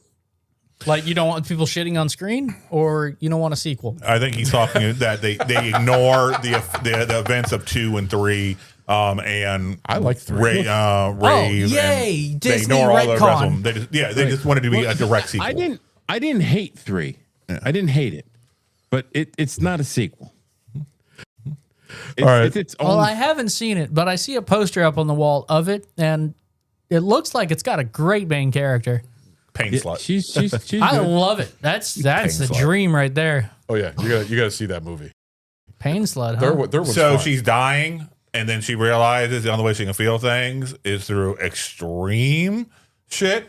So she starts, piercing herself with Insert songs. Rob Zombie's Living Dead Girl track. Exactly. That's I fuck with it. yeah. Honestly, I wouldn't be surprised if Rob was inspired by her. Yeah. For Living Dead Girl. I could get inspired by that. That's for damn sure. That's a Brian Yunza film, who actually is a protege of Stuart Gordon. I'm a huge fan of Stuart Gordon, who did H.P. Lovecraft. He's in a lot of movies, and he did that one, and I love that one. That one's fun. It's campy as fuck, but it's actually really good. It's gory. It's fun. You've seen it. Stu. I've seen it many times. So imagine the Quigley character. What's her name? Leanna Quigley. Trash. Imagine the Trash character. I swear to God, she lines up with my ex so much. All right, gets infected, but then slowly starts doing it, having her own story away from all this shit. That's what kind of 3 kind of focuses on, a very similar type It's character. a Romeo and Juliet of zombie movies. Absolutely, it's a Romeo and Juliet story. That's basically what it is. It's like a Romeo and Juliet story of zombie movies. Okay. It's got the military involved and everything else. There's a lot of great zombies in it. There's very campy effects, but it's fun. It's a fun movie, full of gore, full of tits. It's great. So. I mean, who The doesn't same love that? way Tarman is so recognizable in this one, she becomes the face of the Return series. I can see why. So. I mean, that's why t-shirts. I mean, I got the t-shirt of this, and I even bought the poster because I love that. I actually enjoy that movie so much. Are they thorns or pieces of stone, glass, there's nails, like fucking carpenter nails and stuff like that. She just finds shit and just starts stabbing herself and just turns into this fucking kinky bitch. I remember the Mexicans, ooh, you kinky. The fucking Mexicans. Instead, she smashes him with a fucking. She can't feel anything except for that. Yeah. So and then when they pull them all out, there's no scars. Yeah. Shame. Yeah. She should always leave a mark to celebrate. And I will say this: she's got a journey. It's all about the journey. She's got a nice rack in the movie. So. No shit. Yeah. No, but you see him like. I can. Well, no, that's with clothes. She's actually unclothed in the movie too. So yeah, quite a bit. I can see enough. Her to boyfriend. realize. Her boyfriend's actually in the movie. He plays one of the guys in Lord of Illusions, Clive Barker's movie. I don't know if you remember Lord of Illusions. Yeah, of course. He's one in there and everything else. But no, it's very 90s. It's very early 90s feeling. You said Lord of Illusion. Lord of Illusion. Like a magician. Yeah, it's Clive Barker's Lord of Illusion. It's actually kind of like a detective story. It's pretty good. I love Clive Barker, so I don't mind it. Clive Barker is a great creator. Yes. Oh yeah, creator. absolutely. He's only directed like 3 or 4 movies, but that to he's me, able to do the worlds he can invent are just like. Ooh, have you seen this game, the Hellraiser game? Yeah. Oh god, that thing looks amazing. I can't wait. Like I'm looking forward to it. Sorry, we're going off subject. Sorry about that. We're gonna go ahead. Yeah. So we'll go ahead. But what do you guys think of that little torso zombie? The one that was running with a little. I'm guessing that was also Jim Henson No, studio. no. I'm not talking about the one on the table. We'll talk about that one. I'm talking about the little. No, that was just somebody who the did not know legless that. dude? The legless ones. Fuck yeah. I really hope they specifically found a veteran for that. They did. That was a handicapped dude, but it worked out perfectly. So you got a great job doing that. And I thought that was really great because you see Bro, those I know fucking you got legs just moving yeeted so by fast. a fucking IED, but come star in my movie. Right. Scare the shit out of somebody, bite some ankles. Yeah, but actually, that is a good thing to talk about the zombie on the table because that explains why they have their thirst and what's going on. So I actually have a clip for that, but this is it right here. Why do you eat people? Not people. Brains. Not pussy. It's actually It was a guy. It's actually one of the punks. It's the one with the mohawk. Pain. What about the pain? The pain of being dead. He'd absolutely be one of those trap streamers. Yes. Nowadays. I can feel myself rot. Eating brains. This is a great scene just to propel the story. Yeah. It is. The special effects alone of that zombie on the table That's was what great. it worked so well. You were paying attention to how awesome everything looked. I would have and then they were just feeding appreciated you like real quick, like super fast, understand what's going on. Take the 30 seconds, make everybody understand what's going on, and then back to the funny. The only problem I have with that is that I really would have appreciated, and it would not have taken any more budget at all for whoever was voicing that to pronounce it, the pain of being alive. Right. That's what. Yeah. But then people would have been like, "What the fuck are they talking about? The taint? What is the taint? Is that what the infection is? Is that the taint? The taint? Did you say taint? Yeah, the taint of being alive." He's more or less trying to make it more realistic because she didn't have lips. Yes. Yeah. And so certain words. I would have appreciated it. But it was a quick decision. All this is an info dump that looks really fucking cool. How long to be did an it info take dump. to film this? The scene, I think it only took about The whole movie. I think it was like 30 days or something like that, 25 or 30 Okay, days yeah. or something like that. It wasn't that long. Just railed this out in a They month. They did some reshoots. They did. I remember reading about that. I think it was 6 weeks in total because Probably focused on Quigley. in the actual film, Freddy's jacket said "fuck you" on the back of it. And they knew eventually this movie would make it to TV. So they reshot every scene where they thought you might see the back of that jacket. And they changed what it said on the back of the jacket. They did the same scene over, and the back of the jacket was changed to television version. What the fuck? They actually filmed scenes for a television version? I would have never thought of that. And I the mean, they back did a the lot of that in jacket the actually 80s. said television version. That's fucking crazy. Going back to the zombie on the table scene, the one thing that I can say, the attention to detail, is that the fucking spine that's all like moving around, you see spinal fluid coming out of the spine. Yeah, but there's no muscles on it to move it. I mean, yeah. it's Return of the Living Dead. Everything's It's a movie. come back up to life. Yeah, Come but on. No, not come on. The spine is going to move. They based this on a toxin, not a supernatural shit. Okay, It still makes the whole body move. Everything That's moves, the so the problem. muscle's going to move. there's no muscle there to move, dumbass. They have a bone move. That's There were micro muscles you couldn't see. yeah. Right. motherfucker. That's like when the skeleton came out of the ground and opened its eyes. It's like, what the fuck is going on here? Right. All right. And did they not believe in coffins? It rots after time. I was gonna say that must have been the graveyard Just for like the ask poor people who couldn't Louisiana. afford It was all coffins. wooden coffins. Huh? Cheap It was all pine. wooden It coffins. was, it was a cheap pine that leaked. All right, you know the skeleton that pops out of the grave and his eyes just go up and everything else. It's actually played twice in the movie. Yeah. that was actually a bad effect, and they No actually shit. fired the guy who did the effects Good. for that. But it was used a lot in all the commercialization, and it's actually a very popular scene. So bad. Yeah. Okay, so I Here's found the Earth. a situation of history repeating itself. So I'm on Wiki trying to figure out the potential time frame of when it was filmed. A lot of times you can find that. Then I'm scrolling down. So it's talking about the 2025 one and another one that they're trying to do. So I guess the original producers of Return of the Living Dead, they've split. And so they've come into two different, they're both trying to make films right now. So you have, I'm trying to see where the name was. Living Dead Media LLC is one part of the producers. All right. And then ROTLD, Return of the Living Dead, Originals LLC is the other part of the producers. Well, you can't both have be Return of the originals. Living Dead 2025, which is the Christmas one we were talking about they're trying to do. And then you have another one called, the other producer trying to make called Trash's Revenge. Trash's Revenge? Starring Lena Quigley. Oh! Back.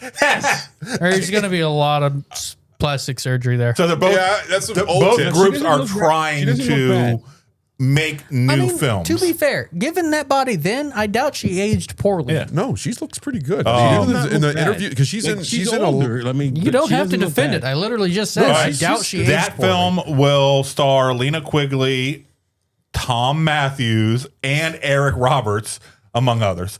All right, so they're trying to we're going to bring back the old crew in order to and then introduce new people. Was she going to be coming back as a returning zombie? Are they still going to be because punks? a lot of the Or are cast they now from the corporate- first movie was corporate actually in the cucks? second movie. Oh God! I'm just telling you what Wiki is saying right now. Yeah, because the second and movie, so they've done a crowdfunding situation Dude, on no, Cinebacker in December. Okay, so I really hope that all the original punks come back, meet each other, and they are in their original punk shit, but it's all obviously not fitting anymore. that'd be great, but one of them's dead.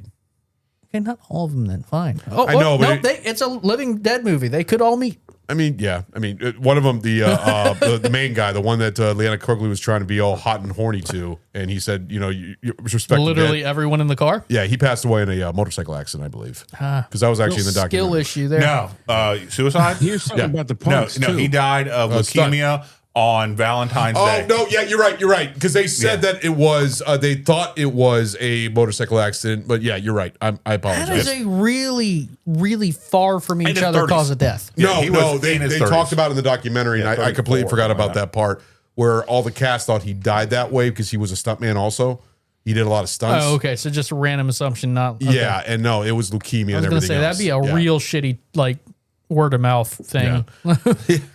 So yeah, we're getting most through this movie. Bert and Ernie. What do you think of Bert and Ernie? The mortician and the owner of the place. The mortician was great. He was my favorite.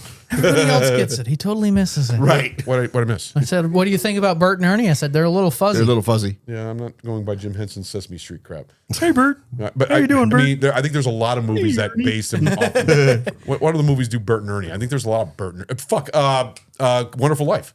I think that's where Bert and Ernie came from. I believe actually. so, yeah. Because Wonderful Life was way before Sesame Street. Love that movie. Yeah, I know. I want to do it for Christmas. Hell yeah. I'm thinking about doing it this year. Yeah. I'm thinking about that's going to be my Christmas movie. That because It's a Wonderful Life is one of my Christmas must watches. It's my Christmas tradition every year. Yep. Christmas Eve, I watch Wonderful Life. Even my kids love it. So, I mean, I got my kids to love it. But what was it talking about? Where was I? What do we think about Bert and Ernie? Yeah, no, what do you all think of Bert? What do you think of the mortician, by the way? Stu, I figured you'd like that character, the which we think is the ex-Nazi. Oh, he's definitely a fucking supremacist. Oh, yes. 100%. 100%. Yeah. All right. That fucking P-38. He's so he's clearly a originally German sympathizer, not only listening to German marching music on his headphones, but at 35 minutes into the photo of Eva Braun, Hitler's girlfriend. Yeah, so on the he was background. originally supposed to be wearing a was Mauser beautiful. broom handle, but he couldn't draw it very quickly in the scenes. Oh, Okay. So he is absolutely supposed to be a Nazi. 100%. He was my favorite character. What the Oh, fuck, surprise, surprise. Surprise, surprise. I'm glad he's not wearing the MAGA hat today. Oh, my. Really? Really? Oh, no. Oh, never mind. Yeah. Come on. You're an ass.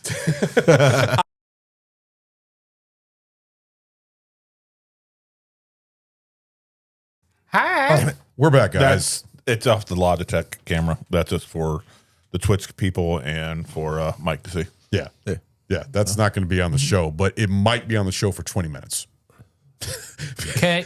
Because what I'm going to do is I'm probably going to take that and I'm going to minimize on me and you to take place in the video. So we're going to have shitty video for 20 minutes of me and you.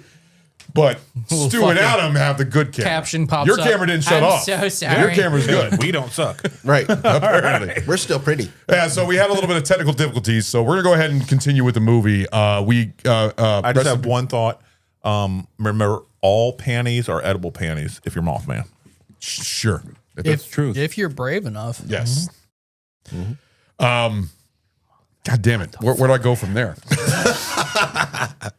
All right. Not all cotton. Do you, all right. Fried his brain. Do you believe that this is a good blend of horror and comedy? A good balance? There wasn't as much comedy. What are you talking about? There's a lot of comedy in this movie. What the fuck? Not as much as you led me to believe there would be. This was a strict on comedy. Are you kidding me? Boy, doesn't have a funny Okay, bone. so Okay, what like campiness. Do you consider Terrifier was funnier. Do you consider campiness comedy? no. Not I necessarily. see your campiness more of budget and It's how serious it takes itself. If you're giving yourself leniency and recognizing, like, That's what I'm trying to figure out. That's Because campy. I think what hey, buddy. Hey there. Oh. Oh, Ron. fuck you. Ron. You should be nice The to wheel's the right AI. here, There you Ron. go. Oh, there it is. Right You there, should be front. nice to the AI. They're going to take over one day. Yes. They're going to remember. What is it going to land on this? What time? happened? Everclear. Oof. Everclear. Oh, here you go, buddy. Really? What did I miss? Oh, here you go, buddy. His Alexa went off and started talking to us. Yeah. Yeah. Hey, Alexa. No. It's not Alexa. Fuck you. No. Hey, And if it Siri. goes off, stop! That's no, you can't do that. You cannot You do do not that. have it prepared. That's your fault. To be fair, It's like if your fucking phone is left on and somebody calls you. It's not their fault. It's your fault. Okay. I love that show. It was a great show. It was so good.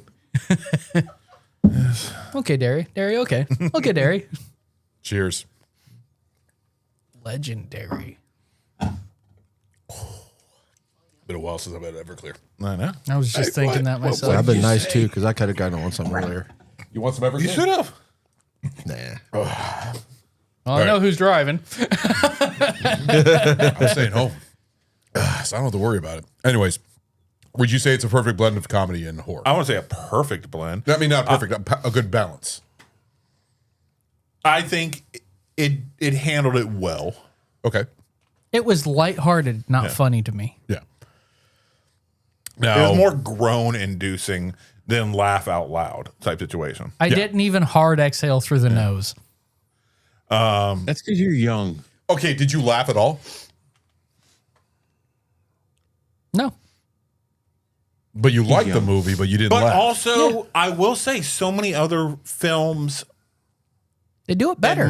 have done it better, but we old timers may have that soft spot in our heart because Nostalgia. when we saw it, it was such a newer, well done. This came off as less of a horror comedy and more of a lighthearted, campy, enjoyable proof of concept. Right. I will say this was probably the Shaun of the Dead before Shaun of the Dead. You're type saying this is the situation. Shaun of the Dead of But the it was 80s? before Shaun of the Dead. I mean, but I mean, as far as You are that, absolutely it right. came out and probably hit it out the park as far as a lighthearted comedy zombie film. That being said, and and I then see nobody you guys- else did it better before then. It I was see great. you guys It was wanting wonderful. to defend it, and if that's this okay. film had not happened, there would be no Shaun of the Dead.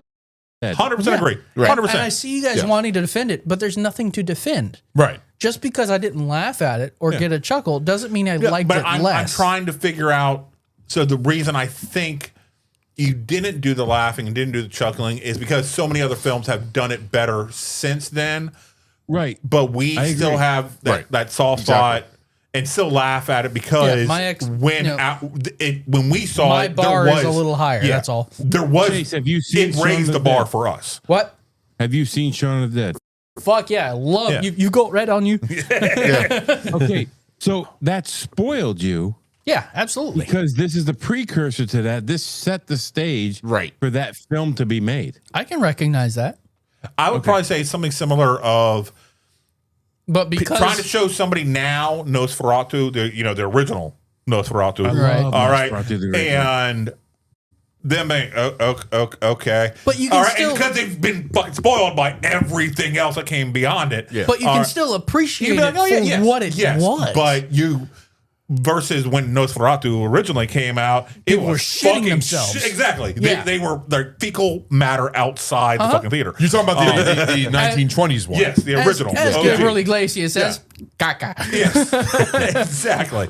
But it's probably that situation where we appreciate it more, or we're actually physically laughing at the ridiculousness of it. Yeah. Because when we were introduced to it, how big of a player it was. Feelings. Yeah. Versus now, everybody like somebody like Chase, who has seen everything, who's done it so much better than then, it's like, oh, okay, I can still appreciate it.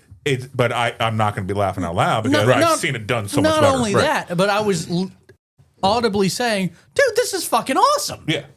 I can be quoted saying that at least twice through this movie. You absolutely, I know you are going to appreciate it, but I was trying to then just dissect the reason for us to laugh out loud or groan or make the audible noises that we do, and it's more based on, I think, when we were exposed to it versus your current exposure. And my generation and those younger than I, because they're people born in a lot now. People born in 2005 that can fucking vote now, so that's weird. Yeah. But like, it's weird how old we feel and how young you are compared. No shit. How old I feel too. It is weird to me that there's people who can influence this country on a large level who are post 9/11. Younger than All right. Who are don't post remember it. 9/11, who weren't even born. Yeah. All right. Who weren't even born yet. Fucking All right, mind-boggling. and they can influence this country in massive amounts now. God, you're making me feel fucking older as fuck. We Shut are. the We're old fuck as fuck. up.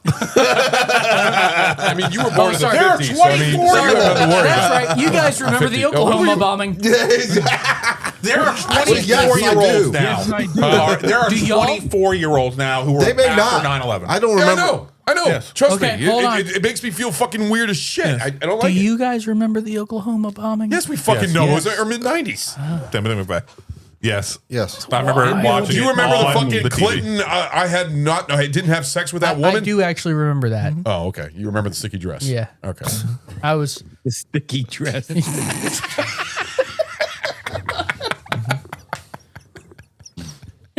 That poor woman can't I find a think- fucking job to save her life Mike, now. I can make us both feel really old right now. Oh, go ahead. Okay, You don't who have remembers? Who remembers when Reagan was shot? I do. Wait a Wait a that's what minute. I'm trying to go through my. I can't You remember, for sure. or you know he was shot? I remember it when I was a toddler. I don't. I was told remember it. about it. No, I it don't wasn't. remember. You weren't. You weren't. It was before we were born. Exactly. It was 1981. 81? Yes. Oh, okay. I was gonna That's say, what I was getting ready to say. I was Y'all- a. I I do think that the first You guys- politics I actually remember was Bush running no new taxes. No, I remember Bush. I remember. I think that's like where my political 1,000 points of light. No. memory start. Where during Desert him Storm. running. Desert Storm was my remembrance of But politics. I remember, Colin Powell and all that stuff. Bush running for president the first time. Politically, I remember that my too, memories so. start when I recall No, seeing you Clinton remember on, if like I Desert would Storm was see your him first on the one, television. you're and remembering go, Bush running for "Please his change the re-election." channel. He's Was gonna make re-election. you I sick." remembering Bush running for Okay, I remember his first Jimmy election. Carter. I mean, that's not that many years. It's only about 4 years difference. I mean, it's not that many. But I'm saying that's different. Well, I mean, my mother actually worked at Bethesda Hospital during Desert Storm because of all the doctors over there. So You guys were probably alive when the balloon was popped for Reagan. He goes, "Missed me." Yes. yes. Okay. Yes. Yeah. I was alive for it. I do not remember it. Right. I remember That's why I use that's the why I reading. use the language. Yes. Do you remember the Challenger? Yeah. Yes. How the hell do you remember that? So actually, a family friend of ours. Sorry. Wait a minute. I don't Challenger Wait a minute, happened in hold on. 86. You were born in So- 86. So I remember. You know it happened. You didn't remember I know it it. happened. Okay. But it was So relayed different. to me secondhand from a family friend who was actually the videographer standing on the skid of the helicopter, taking the video when it blew up and it knocked him off of the skid, and he was hanging by the fucking harness until they landed. I'm going to say this. I remember BAF just. them You remember gluing Dolly the the Sheep? TV into our Dolly classroom the so we Sheep? could watch it. Yes. The first The clone. clone, the first clone. Yes. Dolly the sheep. Fucking. I remember that. Yeah. I remember was- the Iceman. I remember that was in the news when the Iceman was found in the Alps, the 5,000-year-old mummy. Yeah, I was working in the jail Yeah. already. Otzi. His name's Otzi. Otzi the Iceman. Yes, there's even I a movie remember. on it. I remember that. Scared the shit out of me when I was younger. Really? Really? Oh yeah, because It made Encino Man. He's like talking about. Right. no, because I remember the newspaper article and it just had a was a great face of the fucking mummy. It looked like a fucking like.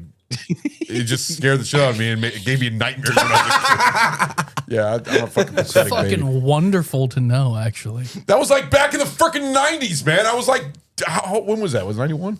92? When did it get found? 90. I I think it was 91. I think it was 91, and I would have been 6, 7 years old or something like that. Oh, so, yeah, I remember when I 21. found out about it, I was 21. fascinated by it. I'm serious. I was out of high school at that time. Great, make me feel even more younger. 91. Yep. It was, it was 91. Good job, Ron. Yeah. I remember that because I remember the news weekly at school. We had a news. You remember those little news? Hell things for the yeah, kids? man. Yeah. Jesus, we're going into how are we getting to Return of the Living Dead and we get into Because fucking we're history? amazing. Welcome to Barrel This is- Age Flicks. this We is never BAF, stay on everybody. topic. On topic. Anyway, Talk about going off the tracks. let's go ahead and Going talk off the about rails. our favorite scenes and favorite characters, and then we're going to go ahead and go into our pint reviews. I think we talked enough more about this movie Trash. and everything else. Trash. Yep. Leah Trash. Quigley. Yes. Favorite scene. Titties. Wonderful titties. So Cemetery Dance. We're very nice. Fuck yeah. So that's already your Cemetery Dance and Leanna Quigley. Cemetery Dance was good, but specifically her walking back out of the, I don't know. She really, Oh, the one where she's like strolling through the fucking street with the fucking weird face. yeah, to be fair, it was very Butterface-esque. But, Watch your mouth. She's not Butterface. She's fucking beautiful. well, the wig did not do wonders. Oh man. Agreed. Maybe that's it. I don't know, but it felt very amazing, moderately average. You love that white skin and red hair. Porcelain skin. Okay. Porcelain titties. How about you? Yes. All right. Favorite my character and favorite scene. favorite character is going to have to be Spider. I just really like the way Trench coat spider? Spider, the dark skinned Latino. Oh, fuck yeah. He was cool as shit. Yeah. I love seeing him. I love that actor. That's why he's always a great little side actor. You talking about the one with the which one was that? The I just remember the amputee zombie. He was pretty the black fucking dude. baller. Okay, you said he's black. He's not black. He's a Latino. Yeah. He's a dark skinned Latino. That's why I said the dark one skinned with the Latino. curly hair. Yes. Yeah, That he's his Reyes. name is Miguel A. Nunez Jr. All right. Oh, You yeah. talking about Joanna Man? Yes. Definitely His name is Pakistani. Miguel A. Nunez Jr. Okay, I don't know. actually It sounds have really trivia. Pakistani to me. I got trivia about Fucking- him. You know that he was just a homeless dude that was looking for a job and he got a job on this movie? That's fucking Good for amazing. him. He was a homeless dude. Mike, you knew that, right? Yeah. It's in my notes. Okay. Yeah. Hold on. So you knew I was just that, making sure the but name. you didn't know that he I didn't know he was Hispanic. I thought he was black. God. with the name Miguel Nunez Jr. I just want to I'm highlight. sure a black dude could be named Miguel. I just want to highlight. Nunez Hold on, guys. Jr. Hold on, guys. He might be wearing the MAGA hat, but he's really bad at being racist. Jesus Christ. Or it's like everybody darker than me is bad. All right. White Christmas. Hey, God I damn know it. two Puerto Rican dudes named Wilmer. Wilmer? Oh, no. Valderrama? Wilmer Valderrama. Fair. There was a boxer back in the day. I've only ever known one Wilmer, and he was a It was a Spanish Salvadorian. boxer. His name was Wilmer. And there was a lot of kids back in the day in Puerto Rico who were named after that boxer. That's fair. He was a baller. I've never actually met a Wilmer in my real life. Oh yeah, no. My grandfather's I know a middle name was Wilbur. I've never heard of Wilmer. Wilmer, exactly. I've heard of I've Wilbur. never met a Wilmer. Yeah. I've met an Elmer. I've met a Wilbur. I've never met a Wilmer. Well, I met a Well, in Dr. Matt Pennsylvania, Tickle. that's kind of a common name. so A Dr. Tickle. Dr. Tickle. Crazy Dr. Tickle. I would have to change my name. you're thinking about Dr. Giggles. I mean, that's what I'm thinking about. That's actually a good horror movie. That was a fun movie. Yeah, it is. What is your favorite scene? When the first body is burned and it's just The showing music? everything. Oh, with the music and everything? That's great. It was Yeah. just Okay. perfect. Aside from just enjoying it because it was nice to see, I just thought that was a wonderful scene Yeah. because it was like, okay, guys, here's the mechanic. This is what's happening. Yeah, it was a great info dump, just Yeah. like Yeah. the 13 seconds, the torso. done. was Figured it out. A perfect info dump right there. All right, that's what it is. Yes. and it was shot so well, and the music worked so well. Everything about it was just perfect. 15 And you see second that lore. green mist going over the sky and everything else. And you immediately knew Yeah. what the fuck is going on. 15-second Yeah. lore drops are fucking spectacular in horror movies. Okay. Please utilize those more. Mike, how about you? Okay, so I'm gonna. My favorite scene is Split Up. Your favorite Spinus? My famous Your famous penis. Mike just had a stroke. it's split up. So trash. Agreed. When she's doing her dance, and then not because Fantastic. she's naked, I mean, because she's saying how she wants to die. oh yeah, no, that it was. Yeah. That was pretty. Foreshadowing. And then when it that was pretty happens, smack you in the face foreshadowing. Yeah. I was like, oh, I know how she's Yeah. gonna die. right. And then she actually dies that way. It was wonderful. Yeah. Like That's plus actually pretty, every yeah. scene she's in because she's naked. Yeah. All right. Yeah. So that's your favorite scene Let me and say character. how much I Yes. loved the leg warmers too. Yes. Like that was absolutely peak. Okay. All right. Adam, you. Favorite scene was probably the first scene where you truly see Tarman. Oh, when Tarman comes out When he comes out and you takes the head off the I think Slash. But see that brought up questions. I was like, so he's just been hiding in the corner this whole time when there was two unconscious motherfuckers right in front of me. He was trapped in the basement. Yeah, he was. They were there knocked out though. I'm saying he could have.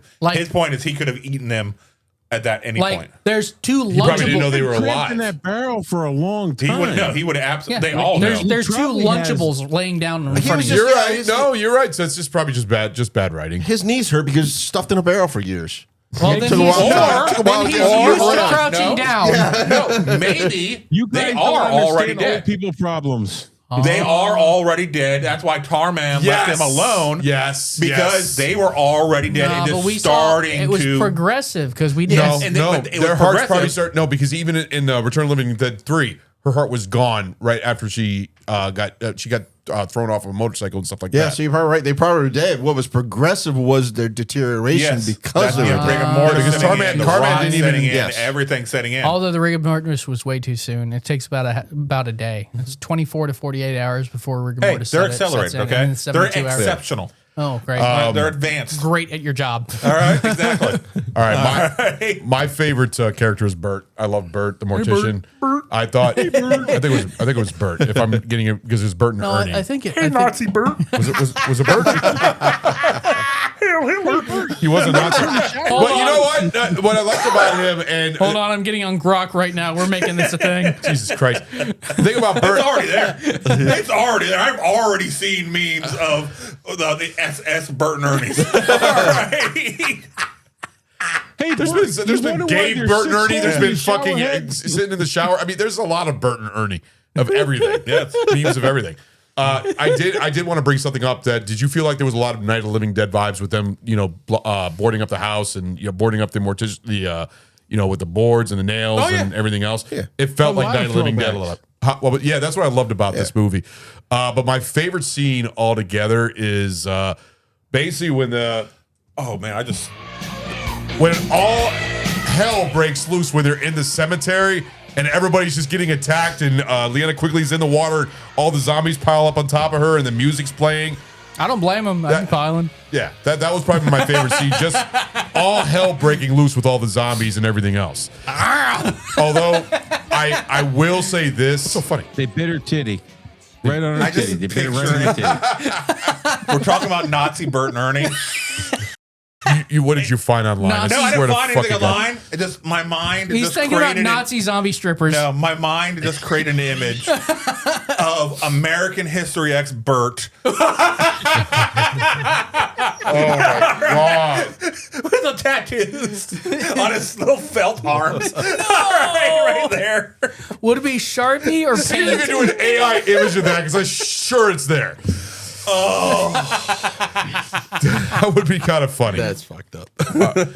All right, let's go ahead and go to our Pine reviews. I think we're at the end of this episode. This hell of it. I got some trivia you haven't touched yet. Yeah, let's hear it, man. Oh shit, that's right. We got Mike the trivia dude. All right. Extras. So the producers were not a big fan of the running zombies. Really? I remember that in the documentary. Like that at all. It's horrifying. Why wouldn't you like that? Because they feel like zombies should be slow and not moving at human pace. So the Pansies. extras in this movie actually ate brains, real brains. Word. Yeah, cow brains. Oh, it should be monkey. Cow brains. They were paid extra money to eat the cow brains, and even O'Bannon to like, okay, let's be together. He actually ate spoonfuls of cow brains. Is it already there? No, it's not. But I just went in black and white. it just fits my mental image. Like, let's all eat brains. That's fucking funny. wild. That's crazy. It's a horrible texture. It's So- like tapioca pudding meets cottage cheese. Since you didn't really touch on the whole punk rock thing, and that's my gimmick. Okay. Hell yeah. Like I was a punk rocker back in that day. Mad respect. What color were your laces? They were bright green. Okay, cool. I wouldn't have kicked your ass.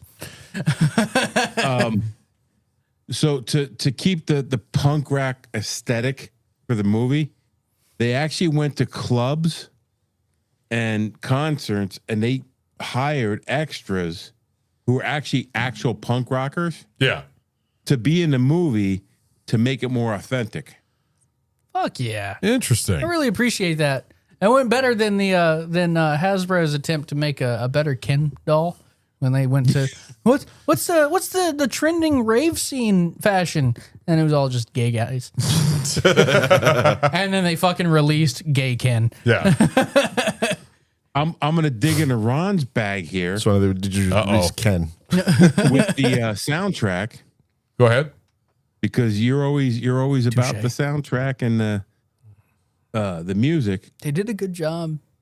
They did a really good job with the soundtrack, and these are bands that I know. Ooh. So, True Sounds of Liberty. 1980s indie bands. I like it.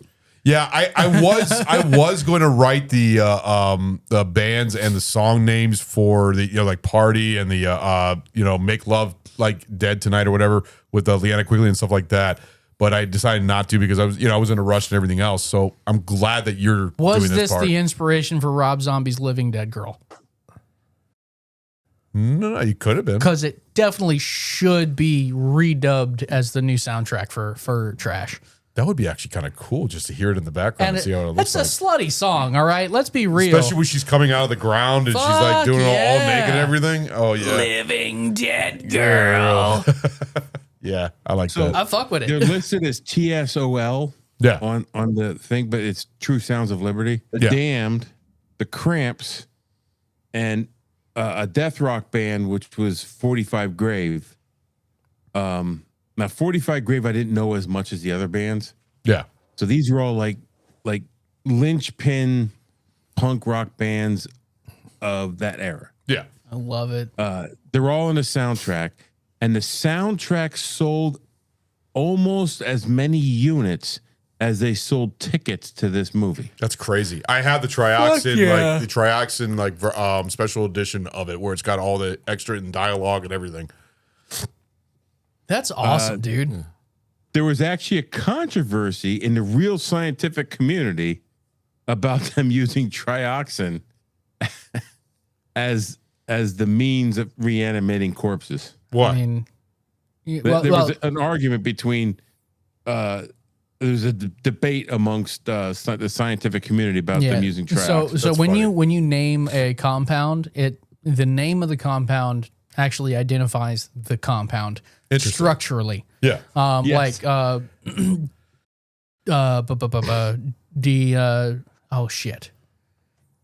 dihydrogen monoxide. Right. There you go. It's di-2-hydrogen.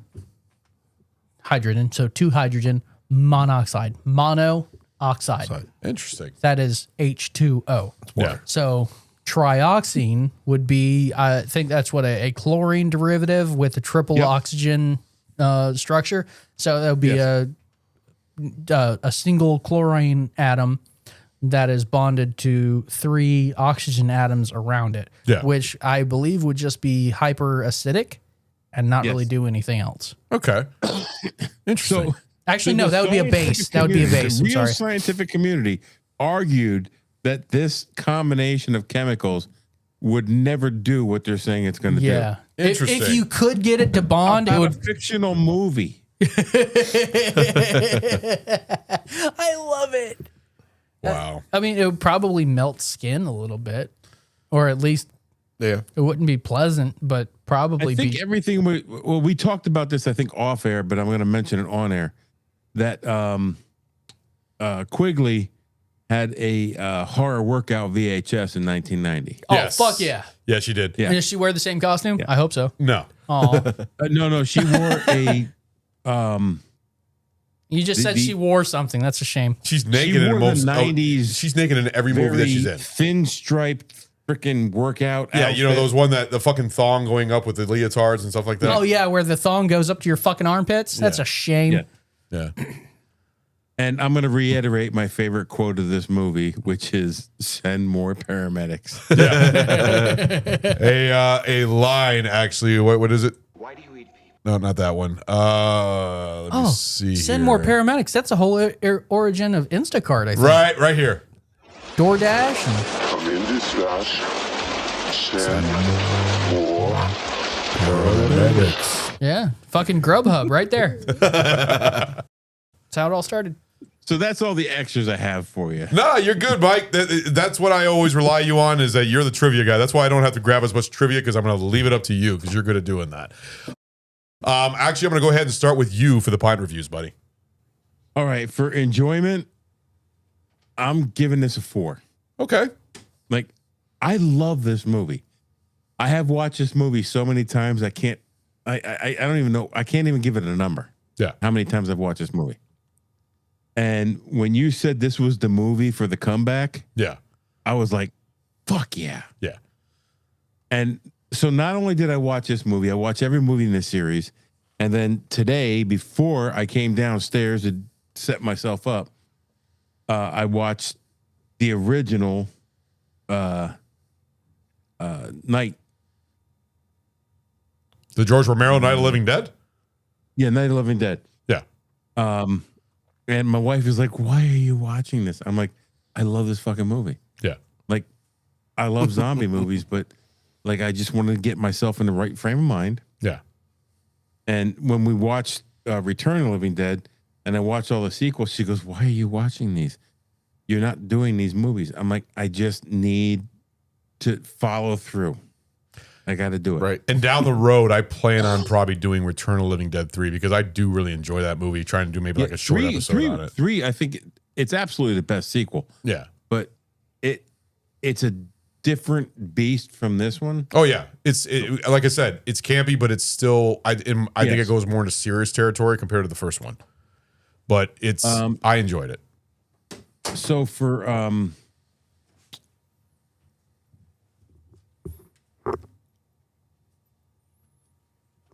what's critical? critical. I can't think. Words are hard. It's been a while, man. Like I said, we haven't recorded since May. Plus, I've had a little bit. So for critical, I'm going to give it a 3.5. Okay. I love the practical effects in this one. The practical effects are awesome. I love it. But it is campy. The acting is okay. It's not great acting. I like the way it's written. I appreciate the way they put together the comedy with the horror. Yeah. Is it the best movie they ever made? No. But because the way they put it together, I enjoy it so much. Right. So I'm going to give it a 3.5. Okay. Good review, Mike. Stu.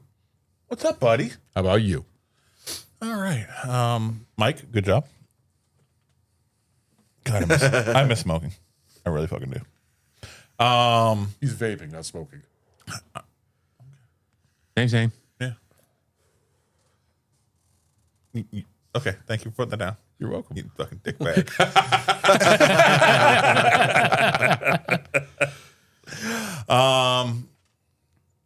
Enjoyment, I'm gonna go ahead and give this 3 3/4. You know, it's fun. I definitely enjoyed it. It's something that I remember from back in my video store days, you know, picking up every B horror movie I could fucking lay my hands on, especially after I discovered the VHS art with that Night fucking Living Dead, and then I was like, oh, Return of the Living Dead, this would be a fucking sequel. And then I fucking recognized, okay, it kind of, not really. Do you prefer the Night of the Living Dead Yes, series to this, absolutely, right? Okay. Absolutely do. Which we talked about in the great last year's horror. great Halloween episode you guys should check out from last year. It's campy. It does a good job of explaining what the hell's going on, creating a newer type of zombie than I was used to at that time, and I enjoyed it.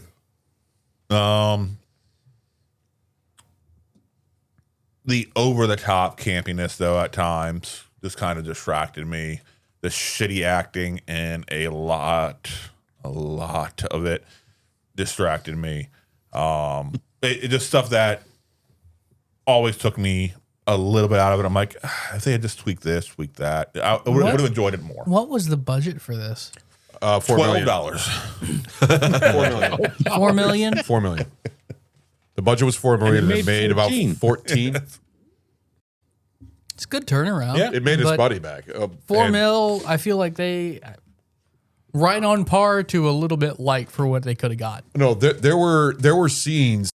Critical. I'm gonna go ahead and some of the cinematography was done well. Some of the soundtrack was good. The Soundtrack was awesome. Anna, you want to go kill a spider? Some of it hit really fucking well.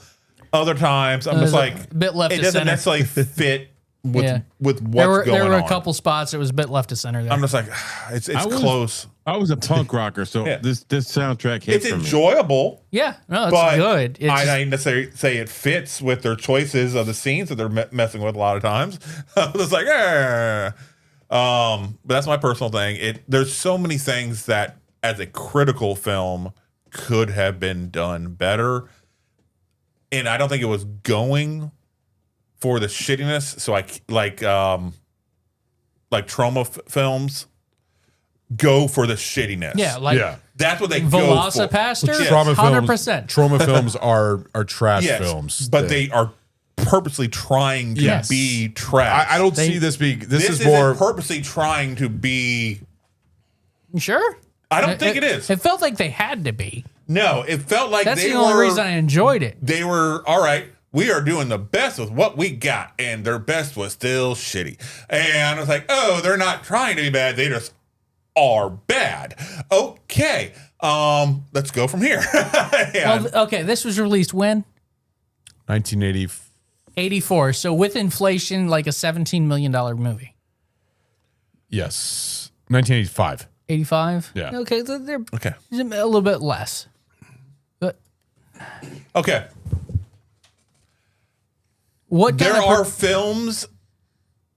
What was Shaun of the Dead's budget? Ooh, that's a good point. What was All that? right, you don't need money. Well, to no, do that was like well. 40 million, right? Shaun of the Dead budget was $6 million. Oh, six? Six. Fuck. $2 million more. And it made $38.7 million worldwide. What year did Shaun of the Dead release? I believe it was 2004. Yeah. Almost 20 years later, only $2 million more, and it did everything a billion times better. Yeah. The acting, the effects, everything about it was better than this. Everything. So can't use the budget as the reason something's shitty. I think the Shaun of the Dead would never happen if it hadn't been for this movie. No, I agree, 100%. Yeah. I'm not taking away its point of history, but critically, there are so many things that were just shitty.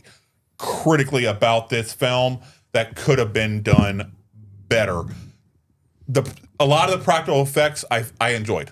I did enjoy a lot of the practical effects. Tarman was awesome. Yeah, 100% loved Tarman. The torso on the fucking on the table. The almost Corman-like effect of the info drop of them going to the thing. That was fun. That was awesome. That was really really well done.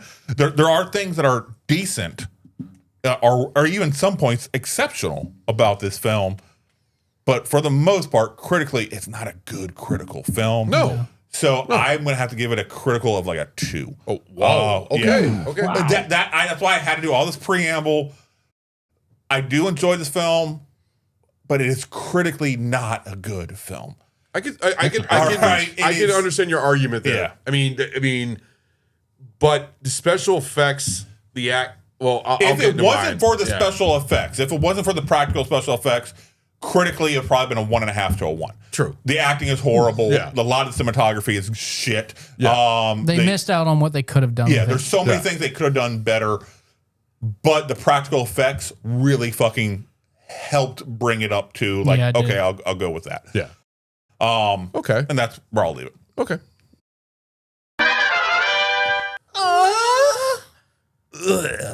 Whoa, that's what you do. I feel bad for Sammy. I feel bad Poor for woman. Sammy. Jesus Christ.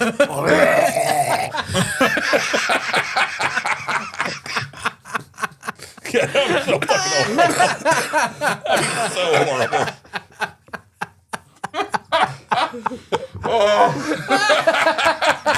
And I just pictured him as Dennis from Always Sunny, where they have the flashes where he's like, how disgusting he looks on top. All right. I still need to watch that, dude. You don't watch Always Sunny? No. Oh, Jesus. I'm told I love cricket. All right. Rickety Cricket is awesome. All right, Chase, what is your Pine reviews? Enjoyable rating 3.5. If we're including I'm slightly surprised. if we're including TNA, full 4. You got to pick one. Well, I feel like I mean, there's should TNA in there, so it's included. So you're going for a 4 then? Yeah. Okay, so your enjoyment's a 4. I mean, who doesn't like a great set of tits? She does have a great set of tits. And everything else. She has a butterface. She has a It could be better. face ain't bad. I didn't say it was bad. I said it could be better. Adam and Mike can She wasn't a 10. Right? You have to agree. She wasn't a 10. She's a 7. Yeah, those titties all right were then. fucking awesome. I was But you're saying her body is great, right? See? Yes. You said So 7. then where are you taking? I You would have have to take said away your 8. face. She's got like perfect tits. Yeah. But then you're taking away from her face. If you say she has an But amazing I don't think she has body, a butter but face. she's A only butter a face is like 7. a butter face is like a 2 or a 3. it Her doesn't face is start at to least a flame more. 7.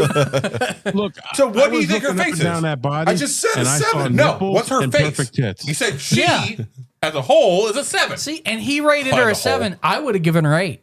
Yeah. And he's bitching about what I right. think about her. No, because you said a butter face. A butter face is like a fucking 1. No. Okay. No. What do You don't give understand. her? No. If Everything you are giving looks everything a good, 7, butter face. Yeah. That's a that butter face. means, I give her a 6.5 for the face.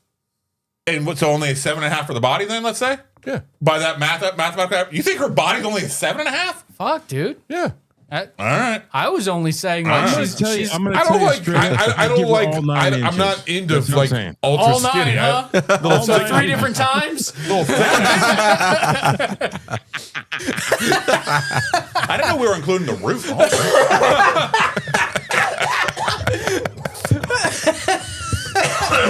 I'm sorry, Mike. It was there. I had to take it. That's what she said. You know, knowing trash, probably. Anyway, All right. So go. What's your critical? critical. Fuck. Remember the practical effects. practical effects really brought it up to a whole 2. And the Oscar-winning acting. That's what I mean. Brought it up to a whole 2.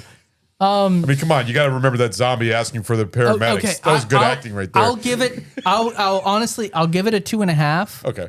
And I would entertain a 3 based on the introduction of the zombie concept that they used. Okay, I can go with that. But I feel like 2 to 2.5 is as much as I can go because they didn't utilize it as well as they could have. Yeah. He said that it was a $4 million? $4 million budget. $4 million for a movie you shot in 30 days. Yeah. And you didn't take the time to reshoot when somebody was giving you a shitty act. You could have done so much better. I'm not going to sit here and say that with that budget and that time frame, you could have given me a 4 out of 5. Yeah. But take an extra week of filming to get shit right. Okay. And we could have seen an absolute jaw dropper. I would say probably wouldn't be able to see an absolute jaw dropper because compared to this, you're crushing my heart, bro. Because you're also only limited by the quality of the actors that you went ahead and cast at that point. They're only going to be able to act but so well. Tom Cruise Tom still Cruise. did The Last Samurai. And he sucked in it. I disagree. recall we had a whole conversation about how he was amazing in that, and we were all there convinced that his acting ability was directly according to his hair length. Okay? Because he was so good in that compared to most of his other shit. Yeah, I do recall you saying that you liked his acting in that. It was in our You episode. might as well have had Nick Cage in that fucking movie. Oh, fuck. You hate Nick Cage. I know. I'm going to have to rewatch the film then. Yeah. I have a memory of a different That was feeling. remember the Yamazaki whiskey that Lubomir bought for us for that show? Which has since become my number 1 favorite. That's good Number one favorite. But I recall you. I'm racist. I think you gave that. Such big Jesus Christ. But that's what I mean. Like, your actors are not the limit. You can get a shitty actor, and under the right instruction and production team, elevate their performance. Tommy Wiseau, Wiseau. Okay, there's no hope for that. Okay, fuck off. How is Tommy Wiseau coming out in this conversation? You aren't getting great acting out of him. I don't give a fuck who's directing you. His acting is fucking god You are awful. limited. He's barely human off You camera. are limited He's an alien. by your actor's current abilities. All right? You brought Spider, which you said was a homeless man living in his fucking car, probably not really fucking acting Probably. at all. All right? Later on, I enjoyed his acting better and better in further films that I would see him in, which is why I enjoy seeing him. But I would 'cause argue he was the best there. Yes. Yeah, other than his scene where he's singing about eating burritos in the fucking can before Jason Voorhees kills Suicide. him. All right. His acting. All right. Not the fucking. It was over the top. All right. Most of the actors. That man thought he was Batman, all right? I will say that. Fuck off, I'm brooding. Yes. I would say Frank and Freddie were over the fucking top. But I they think were I broke my- entertaining and They fun. were fun. Yes. Because of how well they played off each other, not because either one of them was good actors. That's why I think that their chemistry was just their chemistry was just great. I think they were my favorite part of the movie. Nazi goddamn fucking funeral. He was fucking great. All right. Wild. His acting was shit. But it was except fun. for when he was getting ready to blow her fucking brains out. That was But that was a touching good. scene. That was good. That was good acting. That was a touching scene. But That was- because he wasn't talking. Yeah. But it was Because showed he wasn't talking. it showed that he was going to sacrifice her because she did not want her to suffer and But everything the else. second he opened his mouth, it was garbage. The motherfucker didn't even break his ankle good. Yes. Like, come on. But But I did see him in further films. He did get better. Yeah. All right. At the time, Most Under of the the right actors from this- direction. most of the I actors think from this, with especially enough the teenage. experience, Yeah. and being able to draw from more and more stuff, and realizing, oh, I was shit here. All right. I feel like it fell short of what it could be, and that has been an overtone this entire podcast. Yeah. I think you're young and you just don't know. I'm sorry. You think this is an amazing movie, huh? I love this movie. It's fun. You can love it all you want, but do you think it's an amazing movie? But I will agree that the enjoyment and critical is really good for this movie because when we get to ours, I want to hear Adam's first. Adam, what is yours? Enjoyment, I'm going to put it at 3 3/4. It was a fun movie. Yeah. I'm not going to go as low as critical. I'm going to say 3 for critical. And the only reason is even though the acting was bad, things like that, there was a lot of like first with this. You know, the first of the the running zombies, right? Yeah, things like that, and so there was a lot of things that you were saying that they couldn't they could have done things better. Yeah, but if it was the first time doing it, it was like how The far do they zombies were go? great. Things like that. The zombies were great. Right. It was the rest of the team. Yeah. The zombies and the concept of the zombies were phenomenal, but they lost their ass on the rest of the plot. Yeah. Jace, I don't think the plot was as bad. I think it was I think really what really draws it. The rest of the plot acting. being the other actors, the other Yes. scenes, the other utilization of funds to create a good enough storyline. Because this movie, as a fun little horror comedy, it doesn't take itself seriously. Yeah. But they missed out the opportunity to try. Okay. Chase, I feel like you're viewing this out of time. And I am. Yes. Yeah. Definitely. And I recognize that. And it's not an indictment of anything. I think because of your age, you're viewing it out of time. Yeah. If you had seen this in time in 1985, I think you would rate it differently. And like I said, it's not an indictment of anything. And I appreciate where you're coming from. Well, back then I would have said, wow, this was an amazing movie, except for those actors. Yeah.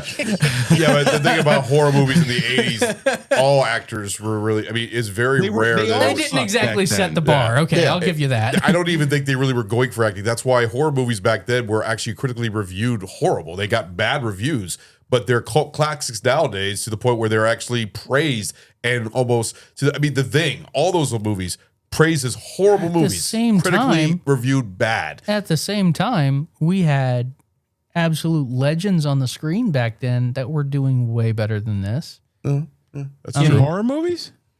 That's the problem. They weren't in horror movies. But no, there was actually a lot of legends that That's what I'm started saying. off 80s in horror movies. were what Well, they they were. started there. Well, I was talking legends that were around in the 80s that had a fucking pedigree Yeah. that were never utilized for this genre. Right. Because they didn't belong in this genre. Yeah.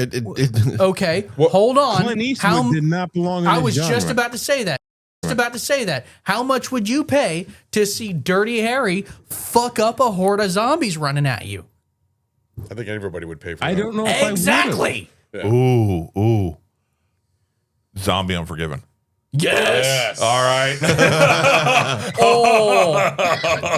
See? That would be amazing. But that's what I mean. You had the pedigree But at that time, though, available. you're also thinking, okay, what was the budget? $4 million? $4 million. That would have just You just paid changed his your check. budget to $20 and would million. have doubled how much you made off of it. But what I'm saying is that would have paid his check. You Yeah. would have no more money to do anything else with it. So what else? How are you going to have the practical effects that they have? How are they going to pay somebody to turn the cameras on? Take the gamble. It made It's just- 14 million. 14 million was the box office, yes. Okay. But that was worldwide. I You believe. would have got 30. Ooh. I don't know. What's your part reviews? Dirty Harry. That also had a $4 3 million 3/4 and budget. 3. Okay. Dirty Harry had a $4 million budget. But that was back in 71. 71. This All was released, what, right. 86? Yeah. So that was like Wait a minute. 45 Dirty Harry had- years, Dirty 15 Harry- years. Dirty Harry had a what budget? $4 million budget. And inflation wasn't that much back then. That's understandable, though. At that Yes, time. it was. But between those two periods of time, Yeah. But freaking Jimmy Carter was in office. You were fucking. Inflation was out of hand. All right. Look. You had gas lines, dude. Oh, God, Okay, yes. that's fair. You couldn't get gas 2 days in a row. No. On one day, you could have, if your name started with between like A and L, you can get gas this day. And then if your name was M up, then you can get on the next day. Is how If you were traveling across country, it depended on what your license plate number was if you could get gas. Unforgiven. Like fucking Russia. Had a $14 million budget. Yeah. And what year? 91. 90. Okay. So you could have made an Unforgiven. What was its box office? Clint Eastwood, 159 million. Okay, Yeah. that's what I'm You talking could have about. made Yeah, but Westerns. Unforgiven at that time, zombie type film or horror type film starring Clint Eastwood in the Wild West. Wyatt Earp And shit like versus that. the zombies? Yes. That would be a dream come true. Yeah, fucking right it would. All right, let me go ahead. Are we writing a movie? You could probably get AI to write that fucking movie. I'll help you write that movie. All right, I'm gonna go ahead and finalize my review for this. Look, this movie is not a great movie. This movie is not a well done movie.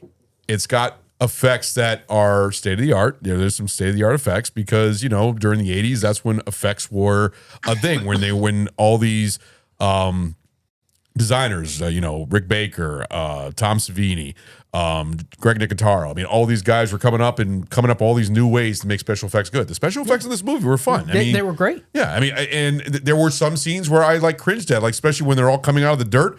They had fucking regular skin. Yeah. They didn't even have makeup on. And then they did too much on Lena. Yeah, I mean, and also the fact that you see a skeleton coming up with fucking full eyeballs out of this. It was like, okay, what the fuck is this? But There were it still questionable was. calls. But you see it, you see it the was mouth fun. open and the music. And I'm like, you know what? I'm still smiling at this. Yeah. I'm still enjoying it. It's still a fun movie. Critically, I mean, not critically. I'm going to go with my enjoyment first. My enjoyment for this movie is a 4 1/4.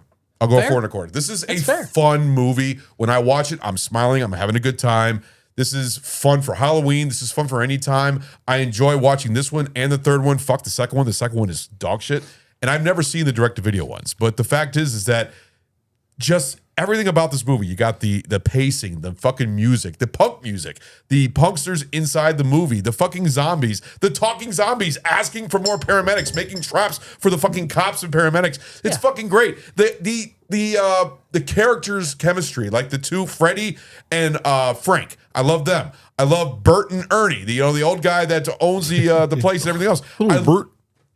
Yeah. Hey, Bert. How you doing, Bert? It's kind of funny that they did the whole names for Bert and Ernie, but I mean, seriously, I enjoy all the characters in this. I enjoy just everything that goes on. I enjoy the part when I think it was Freddie was up trying to get into the attic, and you see Bert up there with Tina, I believe, and he's got the gun to her because he knows he's going to sacrifice this. Tina, just yelling. I love it. I think it's good, fun, good zombie movie. Basically, that's what he's saying. But I enjoy all this. I've seen this many, many times, and watching this for this podcast, I was really excited because I was talking about doing this last year. I was like thinking about, I already know what I'm doing for Halloween, Return of the Living Dead. I was going to do a duplex where I was going to do part 3, but I was like, you know what? I'm just going to stick with the classic, the original one. So 4 1/4 for enjoyment. Now, critically, I would probably agree with Stu and Chase and everything else. It would probably be a 2 3/4. Okay. Just shy of a 3. Yeah. No, but Mike, no, this isn't an insult because there are the special effects are great. The plot and story, it's something that's been used before. They, it's the thing is, it's a whole group of teenagers and stuff like that. Yeah, I give credit because it's not like, the regular students that you see in school, like the preppy guys. It's all punks. I enjoy that. I enjoy something different, the music, actually, party, that shit. I enjoy that. I enjoy a little bit of the writing here and there, but there are a lot of flaws in this movie. Tarman is great. And like I said, that's why awesome. that's where most of my points go to is the chemistry between the characters and the special effects. But other than that, it's not critically a great movie. I will agree with you guys on that. It is critically not a great movie, but enjoyment, it's almost a 5. It's close to it, but it's not there. It's not there quite there. I would still rank the Night of the Living Dead series higher than this by far because I enjoy the social commentary, I enjoyed the seriousness to them, and I like George Romero's dialogue in his movies and everything else. Day of the Dead, great fucking movie. Night of the Living Dead, a classic. Okay, the Night of the real Living quick. Dead remake, a Night of classic. the Living Dead. I heard you guys compare the two earlier. Yeah. Yep. Yeah. Well, I mean, we did a Versus episode last year. Were you in that one? Mm-mm. Oh. Budget of Night of the Living Dead was $100,000. Yes, I heard That's you the that. original, yeah. The Yep. original. And adjusted for today's is less than $300,000. Okay.